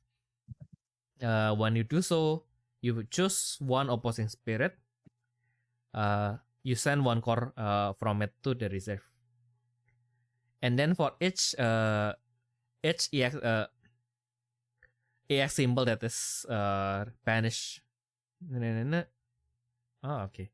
So for each EX symbol that is banished by this card's legacy, the number of the send core is +1. So basically, the target is still 1 spirit, but you can send up to 3 cores.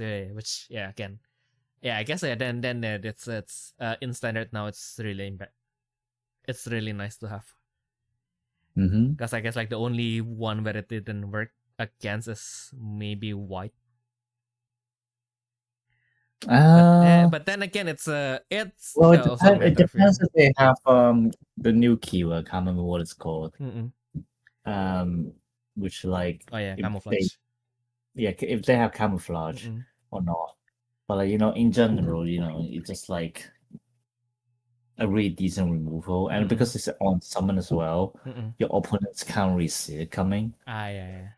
Like they can predict, okay, this guy by this time had this amount of calls, so they can do that.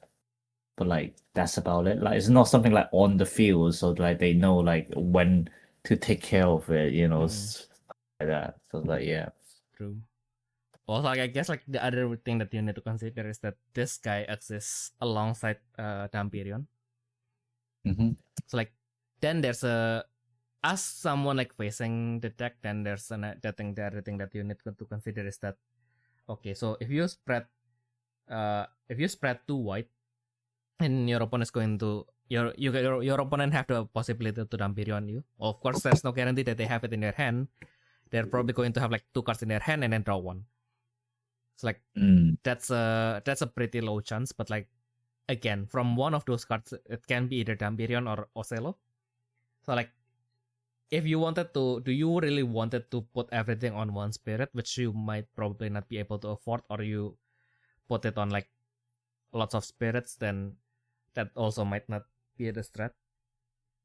Then your one can just Dampirion you. So like yeah, I guess like that kind of bring more threat into the table, but like it's basically like bring more threat to the table that is going to affect the mind games with purple a lot. Yeah, I'm just using big words because my brain was fried halfway through my speech. Yeah, my brain's kind of fried today as well. Yeah. Although the level 2 effect is kind of straightforward. For every piece something on your field, no. So if all of your trash is purple, all of your piece something gets plus 3,000. So this guy will be at 10,000 the moment it hits your attack step. So yeah, a little bit harder for your opponent to kind of like handle as well.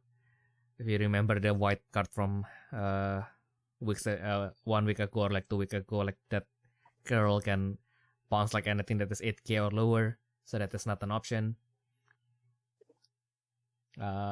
If your opponent want to use Flame Hurricane, then they have to use it on their second attack, because then the ceiling will be 10k. But even then, this cards when summon effect already does its job. So like, do you actually like want to destroy this card? Yeah, that's that. Yeah, so like it's just like a really decent card in general. Like the secondary effect is not impactful enough for like the opponent to basically to deserve to like get rid of it. Yeah. But on the other hand, if you don't remove it and they summon a second one. Well, on the other hand, it just means like they can build up like a lot of BP and stuff like that, which is like not really what you want to see in purple, I guess. Exactly. Because like if you destroy them, they have one destroy effect, but like obviously they're too high BP, then it's like Yeah, then it's like okay, so like you have to struggle to destroy it, and the moment you destroy it, you still get fucked anyway. Yeah. Yeah, that's now that we had this conversation, I am glad that we had this conversation. So I finally feel like okay, so this card on itself might not look that threatening, but yeah, I guess like when you see like the whole picture of purple as a whole, then yeah, this guy is actually a menace. Not to mention that you don't only need to consider purple, but yeah, those you also need to consider the people who plays the 3-color control. Then that's going also to be so you basically have to answer to this guy, Luckness, and Dampirion. So even more variable that you need to account for. Yeah. And then again, we have talked almost about all the stuff in the next presentation in our video, so do check them out if you haven't checked them out. Yeah, I just brought this too because reasons in it. Yeah, I guess like the first Toka that they will introduce is like the white, red, and purple. So hopefully that will mean the yellow one will be a little bit better because they released a little bit later. That's how it works, right? Although for yellow it doesn't always mean like that. Also, I don't know why. I don't know if I should feel like, yeah, why is not yellow not getting enough release when we are going to get Diva right after? Literally, yeah. Yeah. Although to be fair, now we do have like Diva from other color as well, and that's actually I think our next slide. Oh no. Oh no, actually no. Lamau is just a random card. Yeah, it's just a random master rare, but I feel like this guy is a random Birdman. yeah, random Birdman, but I feel like this guy actually like deserve the master rare spot. Yes. When it is summoned, you choose one red spirit, including itself, any one red spirit, and it gains clash. So when the spirit attacks, your opponent's spirit must block if able. Yeah. But what made it actually like feels crazy is that on level 2, during your attack step, once per turn, when your spirit with clash destroys the opposing spirit with during the baby comparison, this spirit refreshes.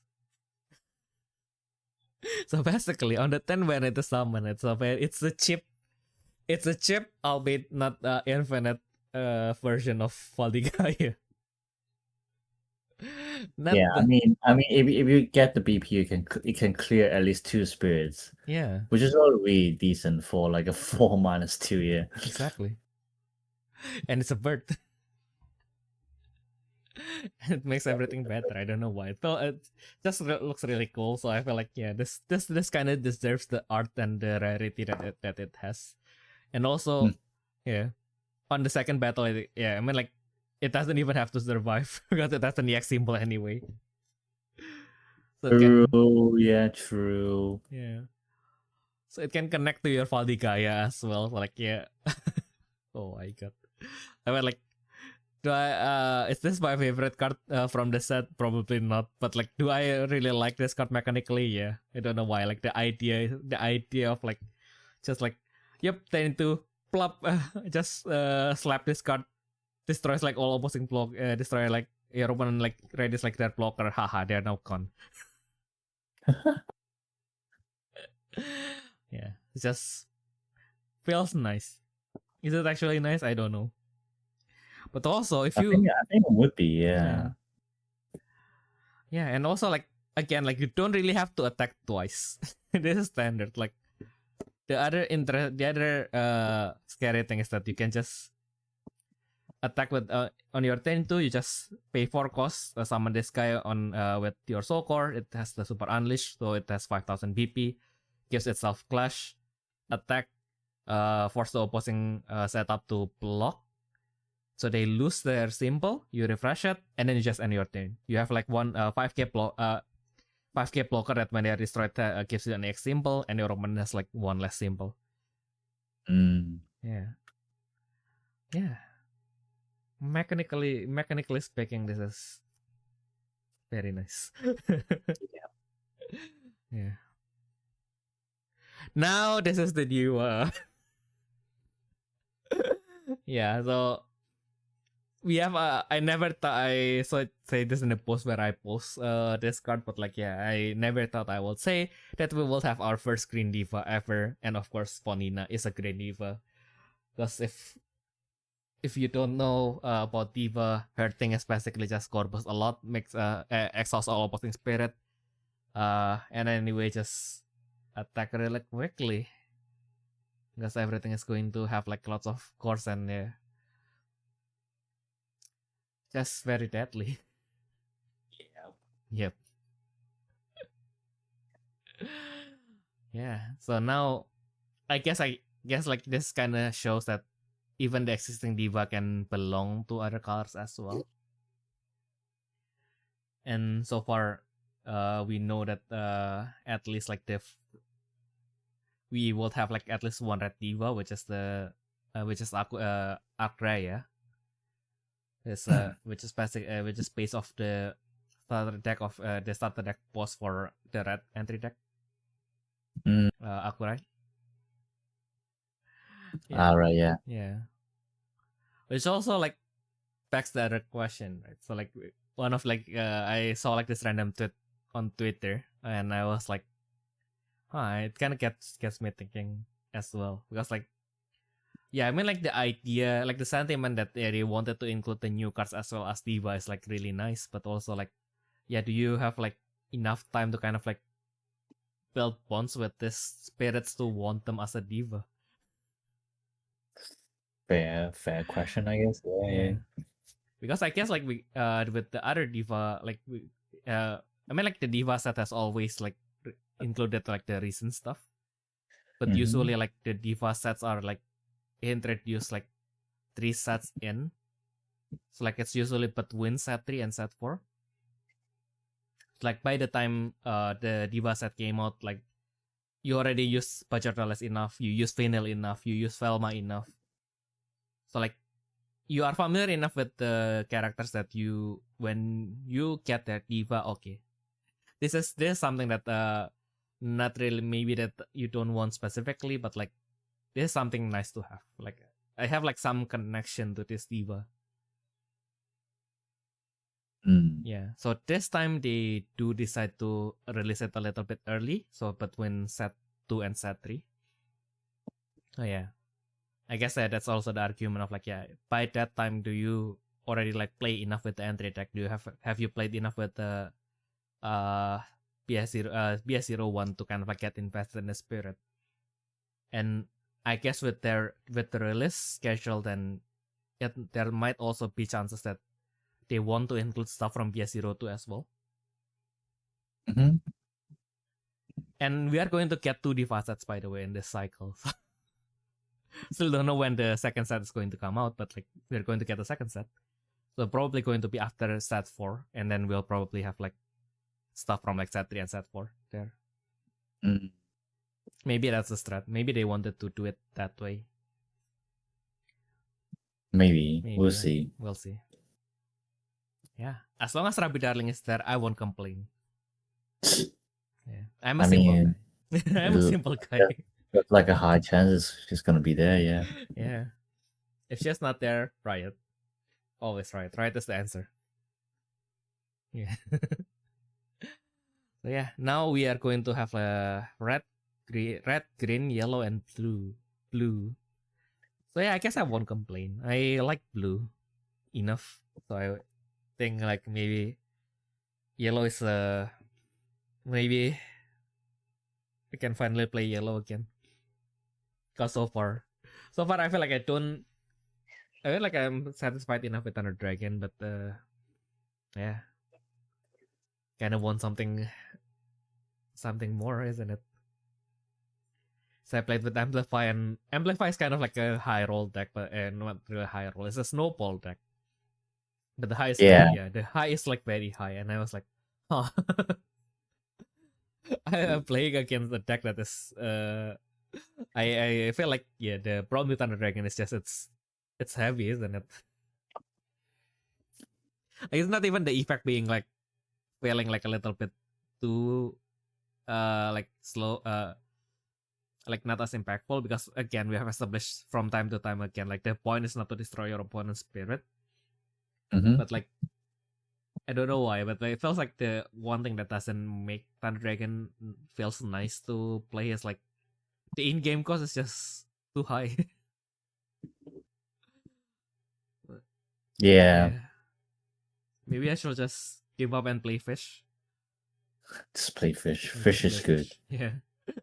Fish is the answer. I think like fish is the answer. Yeah. Yeah, we tried to juggle from all concepts, and then like in the end, like just play fish. why fight the impulse? Just go back to just swinging, putting the card down and like turn it sideways. I say it like that, but it's in standard the aggro is not really that straightforward as like just turning it sideways. So yeah. But but then again, do I wanted to? But yeah, I mean, like the closest deck to completion that I have is Thunder Dragon, so I feel like there's not much sense in like trying to make other decks from scratch anyway. Just stick with it. I mean, like it's either going to be improved or I'm going to eventually like get a deck that is I fuck with more, and I feel like in the grander scheme of things, like Thunder Dragon already deserve enough of what I wanted to do in standard anyway. Yeah, let's just stick with it. And I say that as if I don't have any other options. I have all the topaz parts. I have a half working, although like yeah, the parts are going to come soon, so it's going to be like a fully working what was it again? Or shaker. Rumble deck. Yeah, I have like a Rumble deck as well, so like why worry? I have all the options that I needed to enjoy the game right now. Yeah, Rumble that would be good. Yeah. I've faced it with fish. And to be fair, I nearly lost. Yeah. So yeah. Exactly. So we are finally in our quote unquote main topic for the day. Just looking in the list for the top cut in the Well Spirits 3-on-3 Championship for Eternal. So just had a long gander and review our choices in Standard, but yeah, now time to go back to Eternity. So of course, this is one of the currently rising star of decks, the Yamato Takeru Castle Column. And yeah, it is just interesting to see that even though like the basic concept doesn't really change, but yeah, now that the concept is a little bit more well known, like different people are experimenting with different things. Like this guy brought like the Yamato Takeru Tiger, and then I feel like I see more Ultimate Kaguya being played, which I guess fair, because like now you can kind of like tank the first attack, but like also yeah, especially against Chaos as well. If your field is empty, then there's another layer of quote unquote protection, because Kaguya is an ultimate, so Chaos Mirage cannot. Yeah, as I recall, like it can only lock like Spirit Burst effect, right? So there's another thing, and then if you don't summon her, then it is not considered card on your field, so Alter Nova cannot lock it either. And then you can only survive one single attack, but even if your opponent tries to go either 1-4 or 4-1, basically just by opening Kaguya, because all opposing spirit cannot attack, then basically you are safe for that turn, and then you have like one chance to finish your opponent on the next turn. Or with this deck in particular, you can just try to set up you have one more chance to set up your defense to survive in the following turns. Yeah. Yeah, I just don't understand how people manage to even think about this kind of list. Yeah. No, right. Sorry, the second major tournament where we see this deck like going into the top, and like, the changes are actually like pretty major. Well, not major, but like, like, yeah, people are like, yeah, it feels like, yeah, this deck is actually like that flexible for it to kind of like see how like different people have different thoughts of like how to face the meta. Yeah, I just like the concept in general. It's like people play Castle Golems, it's like, damn, my nets just keep getting destroyed. I really want something more stable. Yamato Takeru. Yeah. This Nexus cannot be destroyed. Who would have thought? Having that one single line changes everything. I can get the draws and defense of it as well. Hell yeah. Yeah. You get defense, you get removal. Yeah. Yep. And I remember that this guy was facing Brahma, which is one of the rising star as well. Yeah, after the Ultra Manifest, like people are starting to experiment more with Brahma. I think like Ayumu have said before that the deck itself has never been bad. It's just that now that it has new toy, people are starting to experiment with it, and I guess like people are starting to do well with it, and yeah, now people are starting to consider it as a main choice.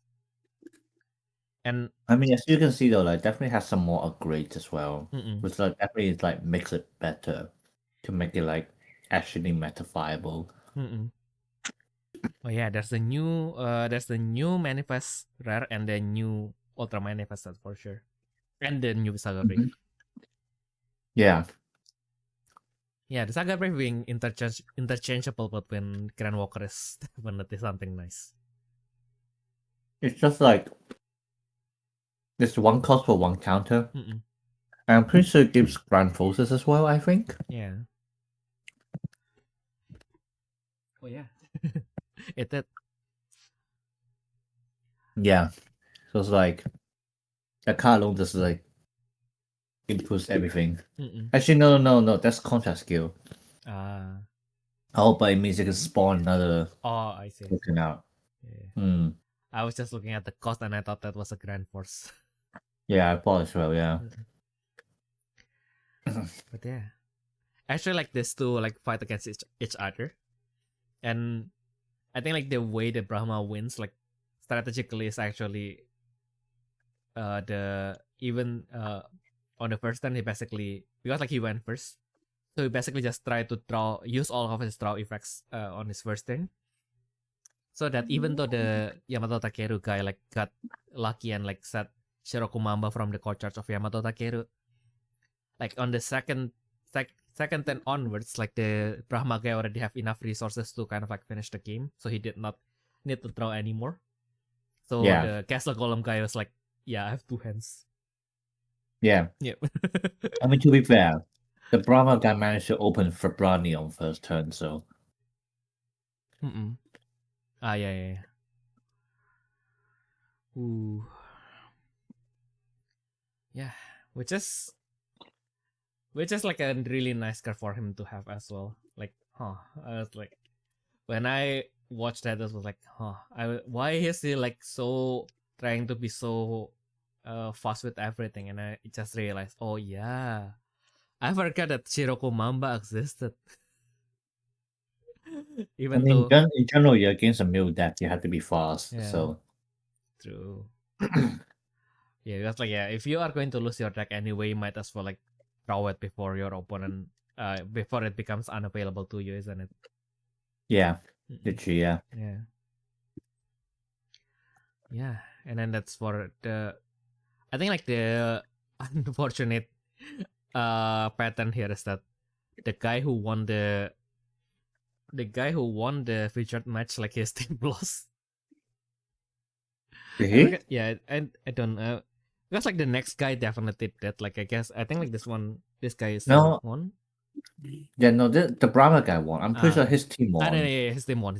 Yeah, because they were literally waiting for this game to finish. Like the other two matches were already done. Mm-mm. I was like, what the hell? I remember now. I remember clearly now. I was like, it's like yeah. I think I feel like I remember like I'm watching it and it's I'm half watching it and I was like, I guess it's kind of skewed, so like maybe. And then like when I was like, oh yeah, and then like the results are out, like the other tables are like 1 win 1 loss, so like this match will decide everything. I was like yeah I think like they subverted my expectation a little bit and they won. So yeah, congrats to the Team Library Javelin for getting the top 4. Yeah, and then the next match is about when the new concept, the Butler contract. Yeah. And also wait. That is where is his opponent? I think like his opponent is playing I think his opponent is playing something. I think it was Arone. Yeah, that's probably why I didn't download that. Bruh. Yeah.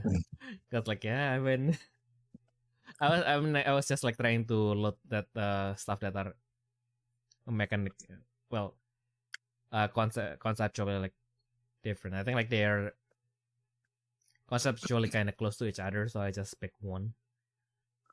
But yeah, the other guy is a guy that has appeared in. Yeah, now I'm kind of feel bad that I did not include his, even though I wanted to talk about the guy because like I saw him in Extreme Game once, and I think he's yeah. So, but anyway, we finally see Amon. So Oh wait, no, or was it? Oh no, it wasn't versus Ballonet. It was versus what's the glow insect called? The Farah. Fala. Yeah. Oh, was it? I just sent you the image. Yeah. Mm-mm. Yeah. I scrolled to the tweet. Yeah. Yeah.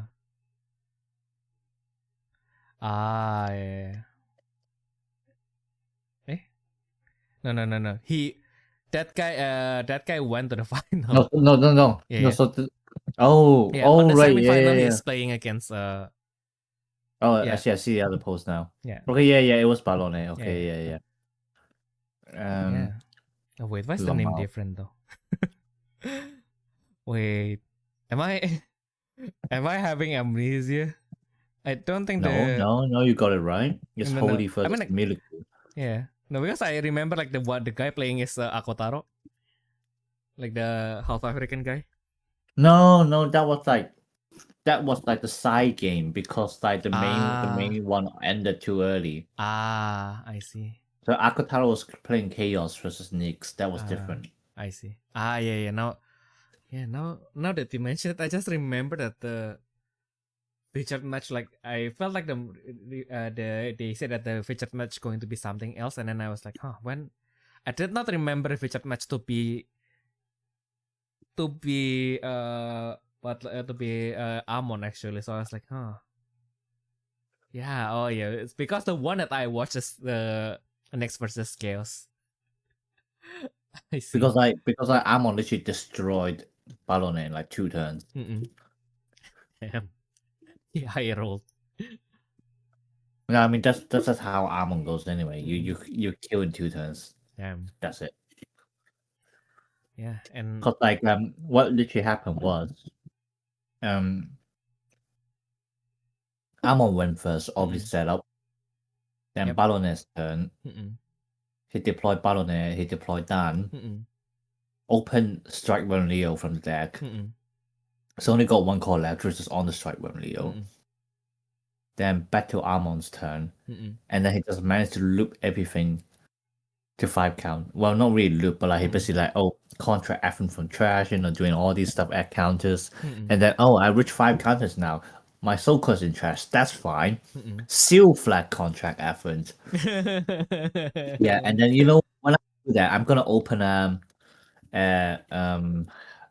what's it like Polish as well. And then like on Athens, I'm just gonna slap down absolute wind demon god from my trash. Yep. And then you just like brave it together. And then like I'm trying to remember. And then like he just like stack Gundanos on top of Tiamano. And just like including Polish, that was like 4 times. Yeah. Yeah. Yeah. What a crazy roll. He banished the whole trash as well, so yeah. Oh yeah. Yeah. Because like with Barone, then you don't want them to have that moon. The moon. The moon is so dangerous. Yeah. No, but like he had it in hand. He used it. I don't think he rolled anything out. That's the thing. Such. Yeah. Yeah. So glad to see that the new concept is doing well. And yeah, now that you mention it, why do I have this Cominus list here? This is I don't know. yeah. Why do you have it? P.O. That is an interesting question. Why do I have them? Anyway, let's move on. Oh yeah, I think it's the champ. It's supposed to be after that they have yeah. Because after that they have the list for the champions because he's from the A block. That's why. It's like yeah, basically this one, the one that is formatted this way, is for the players who are in the featured match. Mm-hmm. This is from the tweet where they announce like what the players are using in the of the like the winner deck list basically of each block. So yeah, that's basically all right. Yeah. Koma Inu was using what's his name? Amon for his main deck. Yeah, I think like the main thing is of course like yeah the Path of Destruction.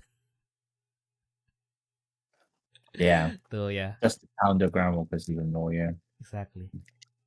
Because I guess like yeah, as the tier list that Sura has made kind of implied yeah, I guess like the best choice for the deck set in the meta right now is still pretty much Chaos and Barone. Like I guess it's a very reasonable choice. But if you want to play casually, yeah, maybe no. Yeah. Then and then his teammate so I think Shion is the one who's using Nyx. Because he said that yeah, this is the deck that he is most comfortable with. And again, yeah, I guess like as I mentioned in the tier list before, yeah, I think like the pro players are starting to kind of conclude that yeah, Mudfoot is a really good card to use right now. Yeah. Yeah, and I noticed something new. I think that's a card from the Jam, isn't it? The card on the top right. Yeah. Yeah. The magazine promo. Yeah, the magazine promo. Interesting. Yeah. I forgot what it can. Yeah. Yeah, I actually can't remember what it does. Yeah. Let's see. Let me have a look. Thank goodness it's high definition. Okay, once per the same name. Oh wow, that is very high definition. What the hell? Oh yeah. Once per turn, same name. Discard hand during your main step. You can send a call from your Nyx to the void to pay 2 cost to summon it. Right, or summon, and when destroyed, you can draw one. And then either attack step. When your other Dark Lane spirit beside the spirit is summoned, you can send a call from the opposing field to the reserve. So I guess it's mainly for draw. And but then obviously the level 2 effect is pretty good as well. And also I guess as a more way to kind of like remove cards from your Nyx to trigger her contract field as well. Yeah. Yeah, because now all of his low end can do that. So yeah, basically it's to replace like the 2 copy of Motu Dragon. So instead of because like I think the previous choice was Grip Hands, which is more into like okay, so like let's just go as fast as possible. But I guess with the what's her name again? With Pertia, I think like the concept is if you have to go fast, then you probably wouldn't bring her out. But like if you can't go fast, then at least you are guaranteed that you can at least go to 2 counter setting. No, it's more so you don't want to just draw fast. You want to add counter fast as well. Yeah. So you want cards where you can make sure you add counters and also draw at the same time. Fair. Now you can see from here as well, like all the base like Costrian 4, all the draw cards, even Alex, they can trigger both counter game and also draw. That's the whole point. Same with Evil Fisher LT as well. Yep. Like they literally all had the same reasons why they're there. True. But yeah, now in the end, like the only problem is if you want to play in Nyx from scratch, you need to get the Alex. Yeah, like Alex is too good for Nyx. Like, it's one of the biggest upgrades. Yeah. Well, again, but if you want to play casually, maybe you can go without her. But like, if you want to play competitively, it is the reason. She is the reason why Nyx can kind of like go really fast in the meta right now. Yeah, and then Otherwise, you yeah, got Yamato, which fulfills the. I mean, to be fair, like what's really good with Alex is that obviously it helps you to gain counters, 4 counters in fact, because you manifest that removes 1 core from Nyx, and then you have the Unleash, which removes another core. Oh shit, she So has an that unleash. so that's triggered Nyx twice. So Alex is a defense card that draws you card, adds you 4 counters as well. Oh shit.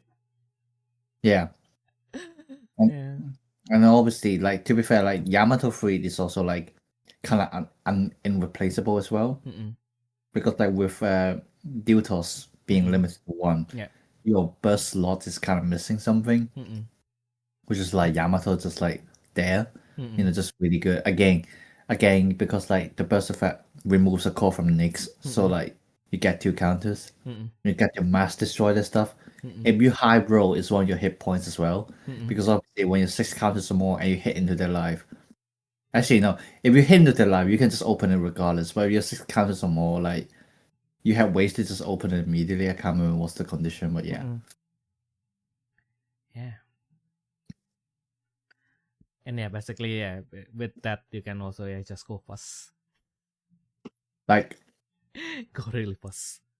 yeah, like Nukes is not supposed to actually go like really fast, like not as fast as like Baronet or like the nuke flatness stacks, but it has the ability to do so. Yeah. And I think like with Battle Space meta now in general is like, as I mentioned before, you either like all the meta decks are either you can just go really fast, or you can control really hard. Like that's basically no in between. Yeah. Which is a sad thing to hear for a mid-range player like me, who is indecisive and cannot pick like one strategy. But yeah, I guess it's time to choose now. And if I have to choose, I guess I'll play Fish. In the end, the answer is always Fish. Yeah, like the thing is like there isn't inherently a good mid-range deck in this environment. It's like if that's gonna be like a good mid-range deck, it will literally dominate the meta. Because like you have a deck which can do both aggro or control. So it's like, like why choose the others when this deck can only do everything? Yeah. Yeah, true. Yeah, I guess that's also like the thing that kind of make next in a way more balanced now, because now you can if you wanted to focus on speed, again, like most of them are going to be cards that draws. Yeah. So their quote unquote defense is mostly something that you that they they are not they are not weak by any means. They're really still really strong, but you can kind of like read what they are going to use. So like as it shot the dark secret and Yamato Freight, Sek Yamato Freight. So like yeah, as long as your deck can go through that one for one thing.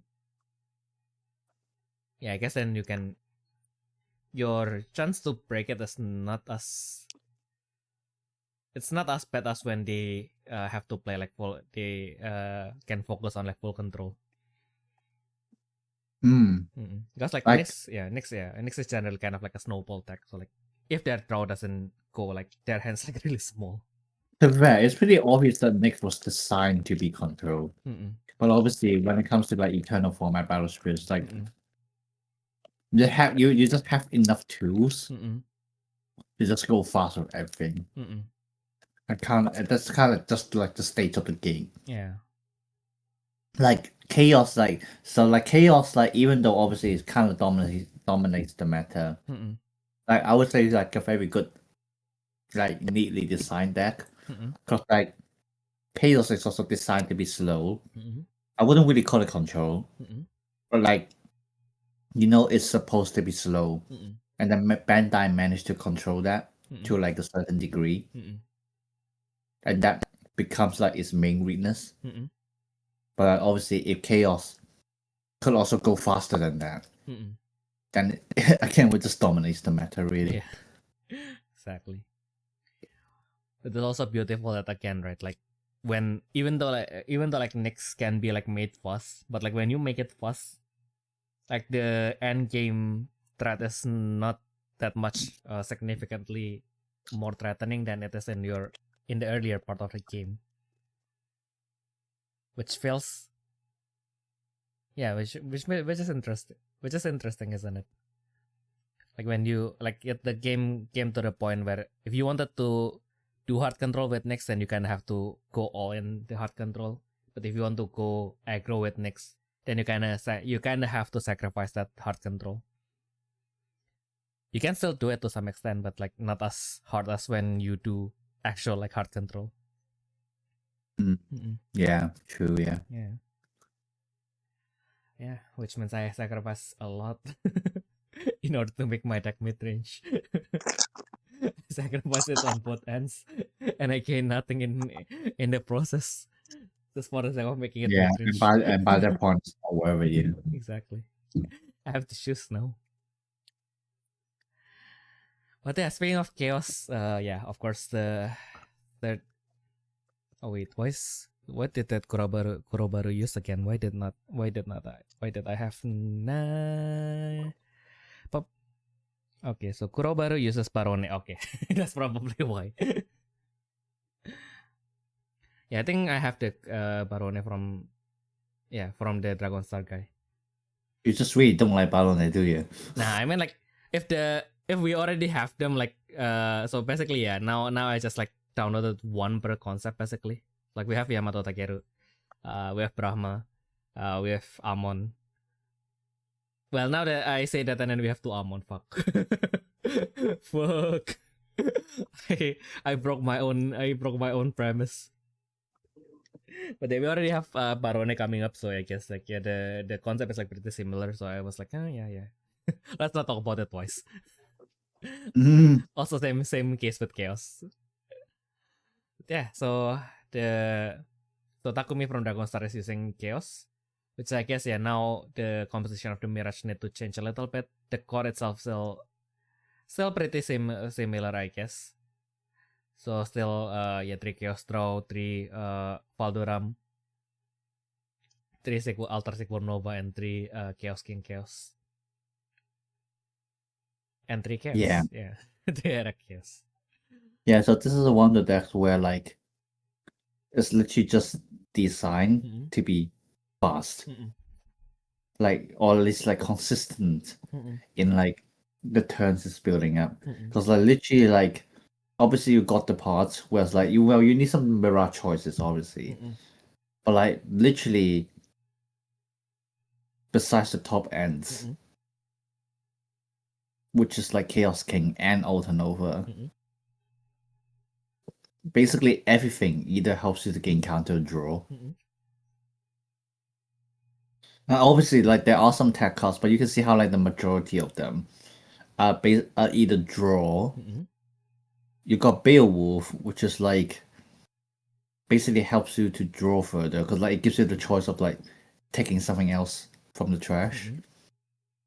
Like also like Beowulf is like a kind of like a multitask card that right there. You know, depending on what you're taking out from the trash. I found them as draw. I know, like the temple is basically like support card in so that you can gain counters more easily. You know, same with like the statue. I mean, to be fair, statue gives you calls, or you draw, or you gain count. Well, gain calls to chaos, which then obviously helps you to gain counters. That's that. You obviously got chaos draw. Yep. And you got chaos moment, which is like, you know, just like an engine to extend whatever you want to do. Like literally, the concept of this deck is just like draw, counters, chaos king. Yep. Like this list, I mean, yeah, chaos in general. That's what you want to do anyway. But like this list really reinforce on that idea. Yeah. So And I guess now that we finally found the hole in its attack, yeah, I guess like the meta can move and like I guess like we can kind of forgive chaos now. In a way. In a very weird way. I mean that's a reason why like chaos is good, but it doesn't like dominate Yeah. the meta. Yeah. Yeah. So I guess that's development in chaos now. And I guess there's I guess like the main thing, the main new thing that I kind of see from like the Barone list, from among the Barone list, like of course like the ratio is going to be different, but like and also like I think like JD also shared his thought about it. That I guess like one is that silent lock is now a little bit more prevalent in the meta. Mm-hmm. Yes, like of course, like now that you don't really have to worry about like the astral deity. So like now most of like the major deck might not always have their praise ready by the time you play silent lock. So yeah, that's one thing that is good for you. And yeah, it's a particular interest. And then like of course like Tanegashima.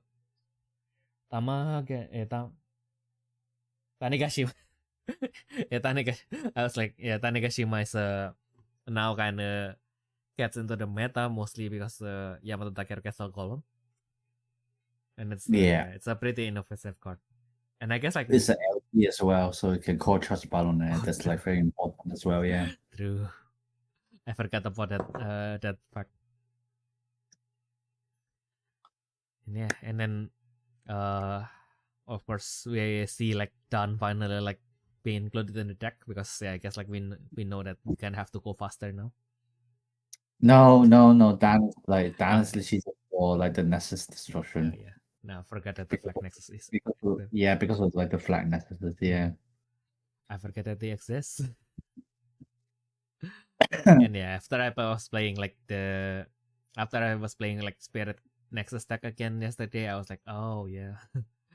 Like if I forgot the pain of like your spirit contract spirit destroyed, and then you don't have the replacement advent card on top of that. Like with the Flag Nexus, like once they get them, like they can go like really fast, but like again, they don't get it in the right. If they don't get it in the first 6 card in their hand, it's going to slow them a little bit at least. So with decks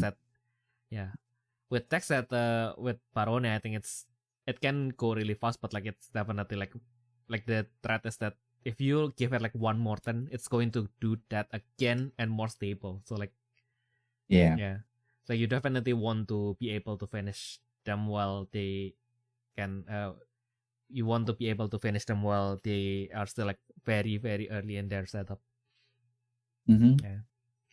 And then Kishin Dog LT is of course is always going to be good, but especially in this meta, you will be facing a lot of chaos, a lot of Yamato Takeru, so a lot of decks that draws multiple cards at once.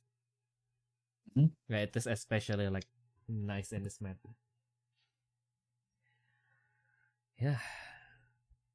Then Yggdrasil, I guess like that is a meta choice. I don't really remember what that does again. Like when it is summoned, then any number of spirits with 3,000 or lower.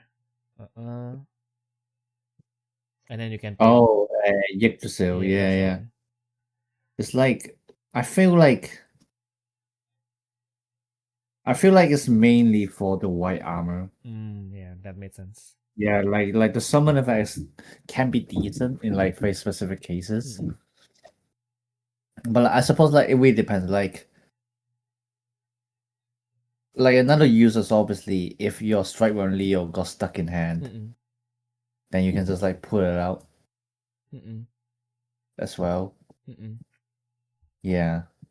True. Oh, and I guess this is a very specific use case, by the way. But with the Yamato Takeru Castle Column, Tanegashima's effect does not protect it from magic. So if you manage to dodge once the Castle Column once with Tanegashima, what you can do next? True. Yeah. You return it to the hand with with Yggdrasil, and then you use your effect to return it to the top of your deck. Yeah. Oh damn. You don't even have to do that. It literally gives white armor. Oh yeah. Oh. Yeah. True. I forgot about that. Yeah. Damn. But yeah, that's actually that's a good meta choice. Now that we zoom it in. Thank goodness we can zoom it in. Thank you very much, Bandai, for uploading these things in very high definition. No. Yeah, finally we have Farah. Of course, the new Rising Star. Of course, this is one of the pro players' team stack. You can kind of tell now the pattern from the fact that they just have 3 Path of Destruction and 1 God Break, because why the fuck not?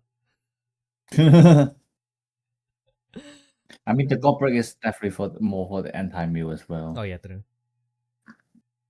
Yeah, actually, like if your deck can afford it, like God Break is kind of good right now in the meta, because like you get to erase the Grand Walker symbols. You also get to get an anti-mill as well. And it's you like, get 1 draw. obviously with Fala, because like you play Lavender and Polish, so you got all the rainbow symbols everywhere. Oh god. It makes it way easier to play as well. Oh god. Yeah. Now Yeah, like you can see again, like how like even like my Fala list, like I've been testing a little bit with Fala as well, and then like I was discussing with my friends everything. Like we literally complicate everything so much. Now look at this. Like what does it even do? Dig, 6 counters, win. Exactly. You know, not even 6. Like, well, technically 6 because you might want to avalanche Bison, but technically you just need 4 really. But like yeah, it's literally like dig 4 counters, win. Beautiful. Yeah, just return to monkey. Yeah. Now, I don't have RZ7. That's another thing. So maybe I'll just need to incorporate the other Wiseman, I guess. Well, yeah, like you can like at the end, Lavender like for obvious reasons like the best one to use. Yeah. Because it's a call and a draw. Yeah. It's kind like, of it's like when you like the more you think about it, I don't understand like what the balance was like so different there. Like Lavender gives it a call, gives it a draw, hand protection as well, and then if you really need it, a life burn at level 3. Exactly. Yeah. Now that you think about it, it's really fucked up. Like they all come from the same set. They are supposed to be like one team, and then like I know probably Larvanda is going to be the leader, but like why is he like outclassing like the other two like by a long mile? Damn. But Yeah. I guess it is what it is. But yeah, as Ayumu has mentioned, really straightforward. Just take everything, kill your opponent. Yeah. Sometimes, I guess like the Indian, like the simple is the best. That's how Dragon Star win it. Yeah, the final is between Amon and Farah. Yeah. The featured match. I mean, like it ended pretty quickly, so that's why they went to the. I forgot which one is featured. I think like but JD was the one featured, I think. And that one also very graciously ended right after. So yeah. It was a plot path.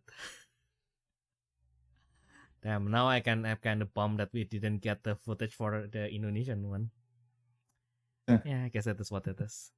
I mean, I'm kind of curious. Also because like the final was between Indonesian team and the Hong Kong team. Like it's already it's already the preview. It's already the preview of the Asia final. Yeah, because like the names of the Hong Kong players are also pretty familiar. So yeah, hopefully they do well. They do well in the Hong Kong final. So so we can finally settle this in the Asia final as well. I say that as I am not the one, even though I'm not the one who is like joining the tournaments myself. But yeah, who knows? If I won the lottery, I'm going to go back to Indonesia just to join the Battle Spirits Championship and then go home again. Fair enough.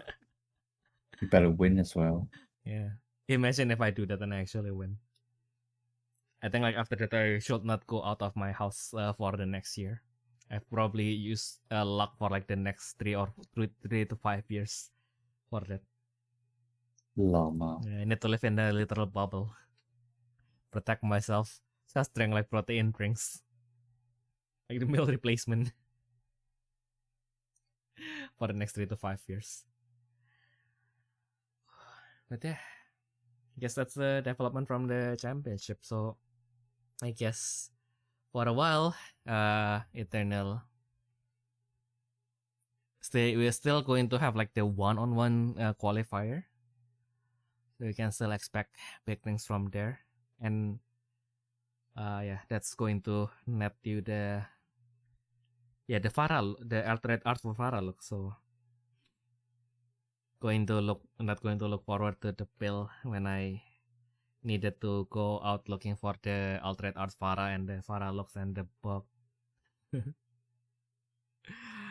Yeah. Going to be steep. Going to be really steep. But it is what it is. So, as usual, if you guys have any other questions, comments, or requests, do feel free to send it to us to our email at therefreshsteppodcast@gmail.com. Yeah. As you can see from how we basically like went from one fever dream to the other. Yeah. We still have to deal with this for at least, oh god, like June is not even done yet, so that's another 8 weeks minimum. And even when September comes, like fall will not start like right away, and maybe it's going to be autumn for like 1 week, and it's going to be winter again. Yeah. So now I don't know if I'm really looking forward to that, but like surviving these 2 months is going to be rough. But we'll manage. Oh god. I mean, like I saw like the weather, what was it again? The weather forecast, and it's like, yeah, this Friday the highest temperature is going to be 37 degrees. In Indonesia, people will laugh at me and like, haha, that is like just our every day, isn't it? And then I was like, yeah. Where like for us in Europe, it's basically, imagine if like usually daily it's 30 degree for you guys, right? And then like suddenly there's a heat wave and then suddenly like 50 degrees outside. So yeah, that's not really a matter of like now how many is the temperature now, but like because relatively to what your body is used to, like it is like 20 to 30 degrees more hotter. So like, yeah, it is not fun. I am, yeah. I've been like, I mean, like after living here for 7 years, I was like in the mood swing of like, yeah, I don't like winter, I don't like summer, I don't like winter, I don't like summer, and I think like, yeah, now I don't like both still, but like I think like if I have to choose between the two, yeah, winter. I think like winter still, slightly better. I'm the opposite. I never hate summer. Yeah. I really don't like winter. So like, yes, warmth. Yeah, I want warm. I don't want heat. So yeah, I might change my mind if one day I can install my own air conditioning in my room, so at least like I have some escape if I needed to go out. Like I cannot change like the temperature outside, but I at least want an escape. I wanted a safe place where I can cool down when I got too hot outside. But like now the problem is like you go outside, it's hot, you can kind of handle it, and then you go home and it's like it's not getting any cooler. I need to cool down. I wash my face, it got better for like 1 second, and then I left the bathroom and then like don't want this feeling. I don't want to feel things.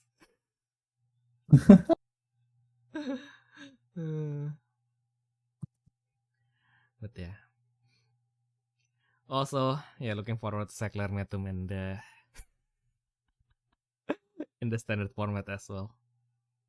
Of course you do. Of course you do. I always do. Yeah, I wonder if they.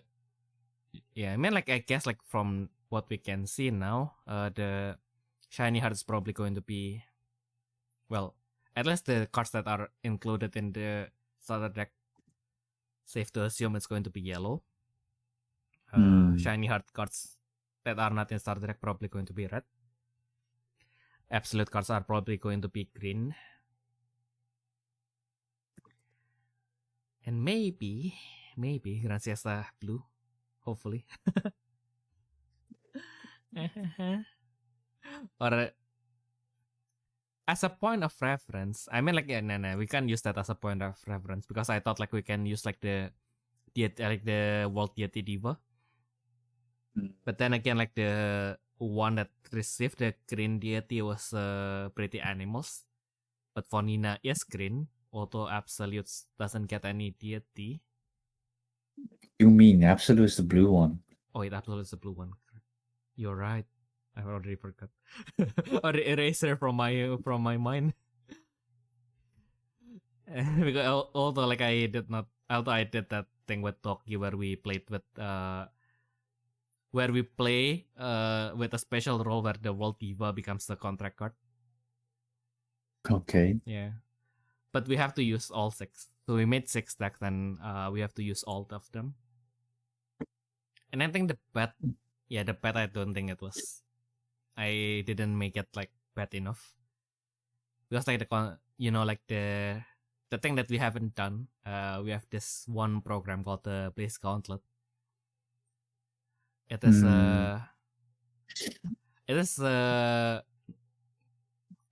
we play Battle Spirits, that's for sure. But basically the concept is, like, whatever happens, both player loses. Okay. So basically you have, like, a normal foot, and then you have, like, one of, like, the quote unquote, like, the spicy factor.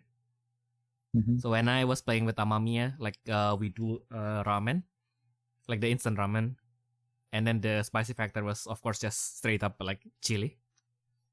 Okay. Yeah. Of course, like, our spice tolerance is different. So for Amamiya, every time he loses, he has to add 1 chili. For me, every time I lose, I need to add 3 chili. Bruh. Yeah. Because, yeah, otherwise it wouldn't be fair. So the concept is, like, basically if you lose, you need to add, like, more of, like, the chili things. If you win, then you add more of, like, the good things.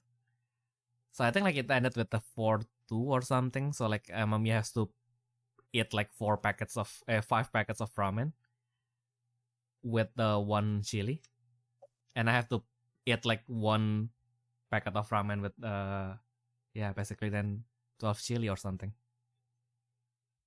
It was good though. And then finding the balance is kind of hard, but I guess it like with Toki, it was a little bit harder because the bet was with chicken nuggets, and and so basically for each time you lose, you have to add, like, 1 more spoon of mustard. So I was like, how do I do this? This doesn't sound economical at all because it's I think, like, I won 3-2, or, like, I think, like, we won 3-3 or something. So, like, yeah, basically we have to eat, like, 20 nuggets. Wait, that's not 20 nuggets, 25 nuggets.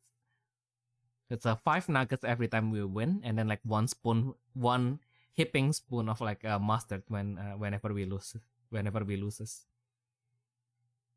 Yeah. And I think, like, the problem with, like, the dipping sauce is that, yeah, it doesn't really translate to it being spicier, having more. Yeah. So yeah, Ayumu, what do you want to eat? What spicy thing do you enjoy? I don't know, man. Just give me whatever, I guess.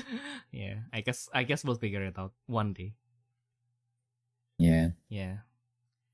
So yeah, before our brain melts even further, I guess that has been everything that we can share for this week. We hope that you guys have a nice week going forward, and we'll see you all in the next thing. Bye bye. Bye bye. Yeah. I think like one day people will think that everything is AI generated, even though it's just literally natural stupidity.